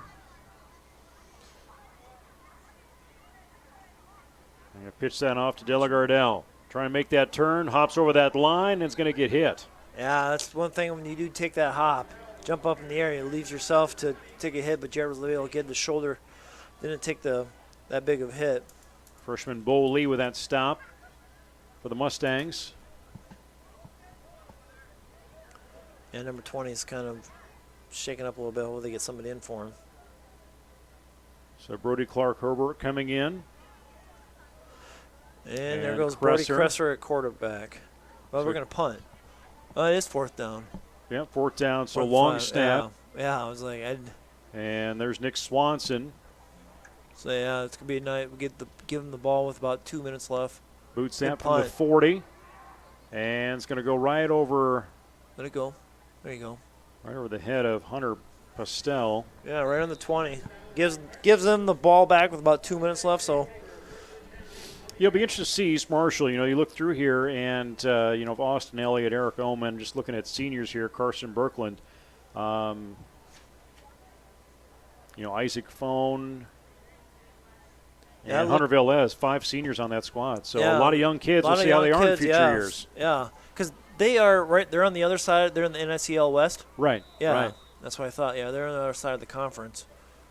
So we'll see how districts, this is the year they change them up, coming up next fall. So we'll see how things change. Yeah. There's talk even of Jesup football going to 2A. 2A, yeah. I'm not quite sure yet. See how the enrollments play out. Yeah. Out of bounds. Got about a yard gain. Wow, they called it incomplete. Oh, they did call it incomplete. Yeah. It looked like he'd pulled it in from this part.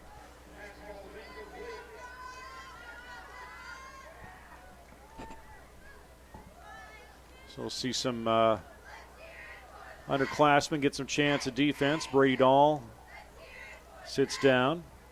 Nick Swanson out there in that left corner.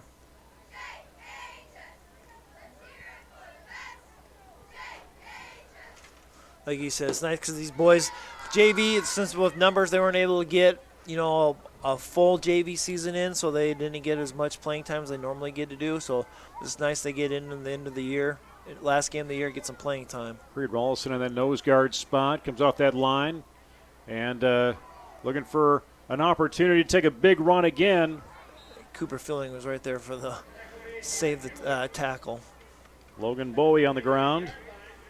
Advances that stick to 3rd down and less than 1 on the 20-yard line. 90 seconds to play.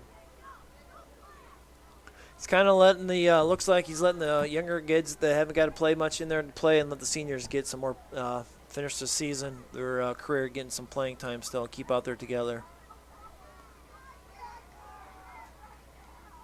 Going downfield, and there's Brody Cresser. Right in the numbers, spins and goes down shy of the 50-yard line. So the offense will get some more reps with 67 seconds left. Yeah, Brody did a nice job playing center field, picked that off, and that's probably his 5th or 6th of the season. Yeah, he had that couple key ones against Hudson. Yeah. That win early on. So Hudson, BCUW, and we're going to see win number 3 tonight to close out the 2019 campaign against East Marshall. 2 wins last year, 3 wins this year. What will the future hold for the Jayhawk squad? You lose some key seniors, and these guys have played really well. They've contributed a lot, and they've done a tremendous job. But we've got a pretty good, group of kids coming back. Every senior class is tough to lose kids, so hopefully next year we rebuild and start winning some more games, keep playing the way we are. Roscovius, Joe Giarratano gets the ball, the senior. He gets out of bounds. He's got some speed, doesn't he? He does. He's a kid that used to play a lot of running back over the years, and he's taking a role differently than he has in the past for the football team, for the better of the football team. That was nice to see him get a run there. Coming up after we sign off, I'll head down to the field, see if I can get some words from head coach Tim Sauer, Timmy, as he was called by his mother. Yeah, Candy. I thought she was going to make it down here this year, but didn't get on the schedule. Nope. Giarratano again hops through, just like a kangaroo jumping through that line. Yeah, fresh legs, picked the first down. Clock stops, 54 seconds. Move the chains.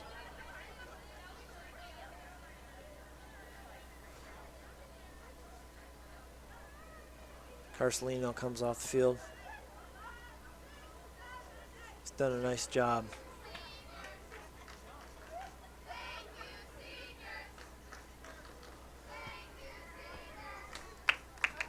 First down. Clock moving. Gonna keep going along. Giarratano, keep running. Digging in, hangs onto the ball, falls down about the 35. That might be it. I don't know if I think we'll be able to run another play. Maybe we'll get up the line. See if we give Joe one more carry, or we might just end it. Not in a I think that's going to be big it. hurry, and that's going to be it. That's going to be it. 27-6 is the final, as we end the year with a win. Not too often, it's always good when you can say that. Yeah, your last game ends in a win. Defensively, we pitched a shutout to that last kickoff return. The boys played really good defense. Scored 27 points. The offense did enough. I think we could have done a little bit better. It seems like we weren't that crisp, but we did an okay job, and the boys got the win for the end of the season and send the seniors out on a winning note. So the scoring is gone. It was 7-0 at the end of the first quarter, and that was Jared Delagardelle, 11-yard run in, extra point good from Oberbrockling, 7:43 to go in that first quarter. Then 8:41 to go in the first half. Brody Kresser, he catches the ball 16 yards, extra point failed, making it 13-0 at that point. And then we saw a little flick off to Kresser from Pilcher, and he tosses it 11 yards to Fueling. Extra point good. Halftime score 20-0. And then scoreless in the third. And Jesup has Delagardelle 1 yard scamper in, makes it 27-0 with the extra point complete. And then Thompson for East Marshall. Just about 9 seconds later on a kickoff return, he goes 65 yards to that north end zone, as our final score is 27-6. Jesup gets their first win in district play for the 2019 campaign, and a record of 3-6 as they'll end. And East Marshall will go to 1-8 on the year. So, Jason, as you close out, we talked about the seniors, but let's talk about next year's seniors. Next year's seniors, they're a good group of boys, of course, young men, however you want to put it. I think they've brought a lot so far, and I think next year they're looking for do some better things, and hopefully it works out, and they keep working hard and continue to grow and get bigger, faster, stronger, and hopefully next season we make it to the playoffs, and it'd be nice to get to the Dome. Yeah, it's good to have those goals. Districts will be reassigned next year, and be interested to see who we have in non-district play. Yeah, exactly. Non-district play, where we get sent for a district. Yeah, are we 1A, 2A? Where's it going to be? There's a lot of stuff to be solved. But, just looking through here, it would be nice to see as things progress and we come back into August. And, talking before we recorded Jayhawks on the Move today, Coach Sauer said, Monday, the season starts again. Exactly, into yeah. next year. Yep. But with Brody Kresser and you look at Brady Dahl coming back, we're going to see Tanner Cole continue to grow in the backfield. Jace is going to continue to grow at his quarterback position. And we're going to see Jared Delagardelle. We saw a lot of him tonight coming out of the backfield. And I'm just kind of the ones that have stood out here. Even Noah Sheridan, we talked about him against Dyke. We saw him a little bit tonight. How's he going to be coming into next year too? Exactly, and then Carson Lee now, Camden Oshner and those boys, and Merrick Sly, the sophomore boys. Next year they'll be juniors, so another year maturity on them. And Lee now and Sly, Oshner, Nick Sadler. You look through here just to kind of see who else we may see come up that did not get much playing time or we haven't seen. It's always one of those things. You say, oh, they're losing a lot, but who's coming up that we just aren't identifying? I always get a kick out of that when they talk high school or even college of it being rebuilding. It's like you don't even know who's not on the field yet that's ready to take those Exactly, slots. And there's always one or two kids that are going to surprise you. You don't think the next year they come in and maybe they get a little bit bigger. Maybe they get 15, 20 pounds put on them, and they're figuring things out, and they're ready to play again next year. So as we close out our fall campaign on the Jayhawk Sports Network, we appreciate everybody that has joined us throughout this season for football and also our one volleyball match and everybody who's followed along Jayhawks on the Move. We'll do a postseason wrap-up with our coaches here, probably here in a couple weeks. We'll corral everybody just after some evening after parent-teacher conferences is what we'll try and do and get Erica Bass volleyball. They're going on to play Mount Vernon that second round of volleyball, try and get that win and then come back home and see if they can take a slot down to state.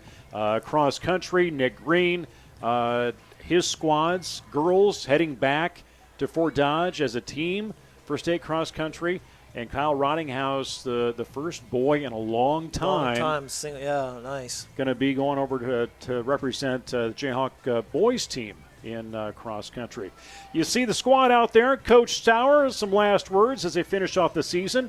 He did say he's going to have a one-on-one with everybody on that team this year and kind of see where they're at and what the future holds and what they need to work on. What went well, what didn't go well, and what do they need to work on as they head into the 2020 season. A little different to say that. Yeah, like Coach Sauer says, it's a great day to be Jayhawk, and he does a really good job in making sure that happens. So as we close out, Jason, thanks for joining me again. It's probably hard to get you up for basketball since you're taking on JV duties now for girls basketball. Yeah, it might be a little bit tough. So maybe if Luke can't make a varsity boys basketball game, maybe I could head up there and try to help you out. This is the Jayhawk Sports Network from Heartland Technology. I want to thank everybody who's followed along on Facebook as well as on local cable channel 400. And also keep track of us on YouTube as well. Thank you to Anthony Baugh, who's been our on-site coordinator for everything technical and then some, and Eric Clark on camera this season. Continue on into basketball as we're looking to get to, I think it's the first Friday in December with Wapsie Valley of Fairbank in a boy-girl doubleheader. Again, that'll be our next broadcast on the Jayhawk Sports Network. For Jason Pilcher, and again, our entire crew of Anthony Baugh, camera operator Eric Clark, and executive producer Tony Lang, wherever he is, I'm Nate Klaver from the Hawks Nest, here inside the Lorient Sabres press box in Jesup. Final score, Jayhawks 27-6 over East Marshall, and the 2019 campaign at a record of 3-6. You can watch this entire game on replay as well as other previous high school athletic events here in Jesup. Go to the video section, our Facebook page, as well as on YouTube. This is the Jayhawk Sports Network from Heartland Technology with music courtesy of bensound.com. Good night and go Jayhawks.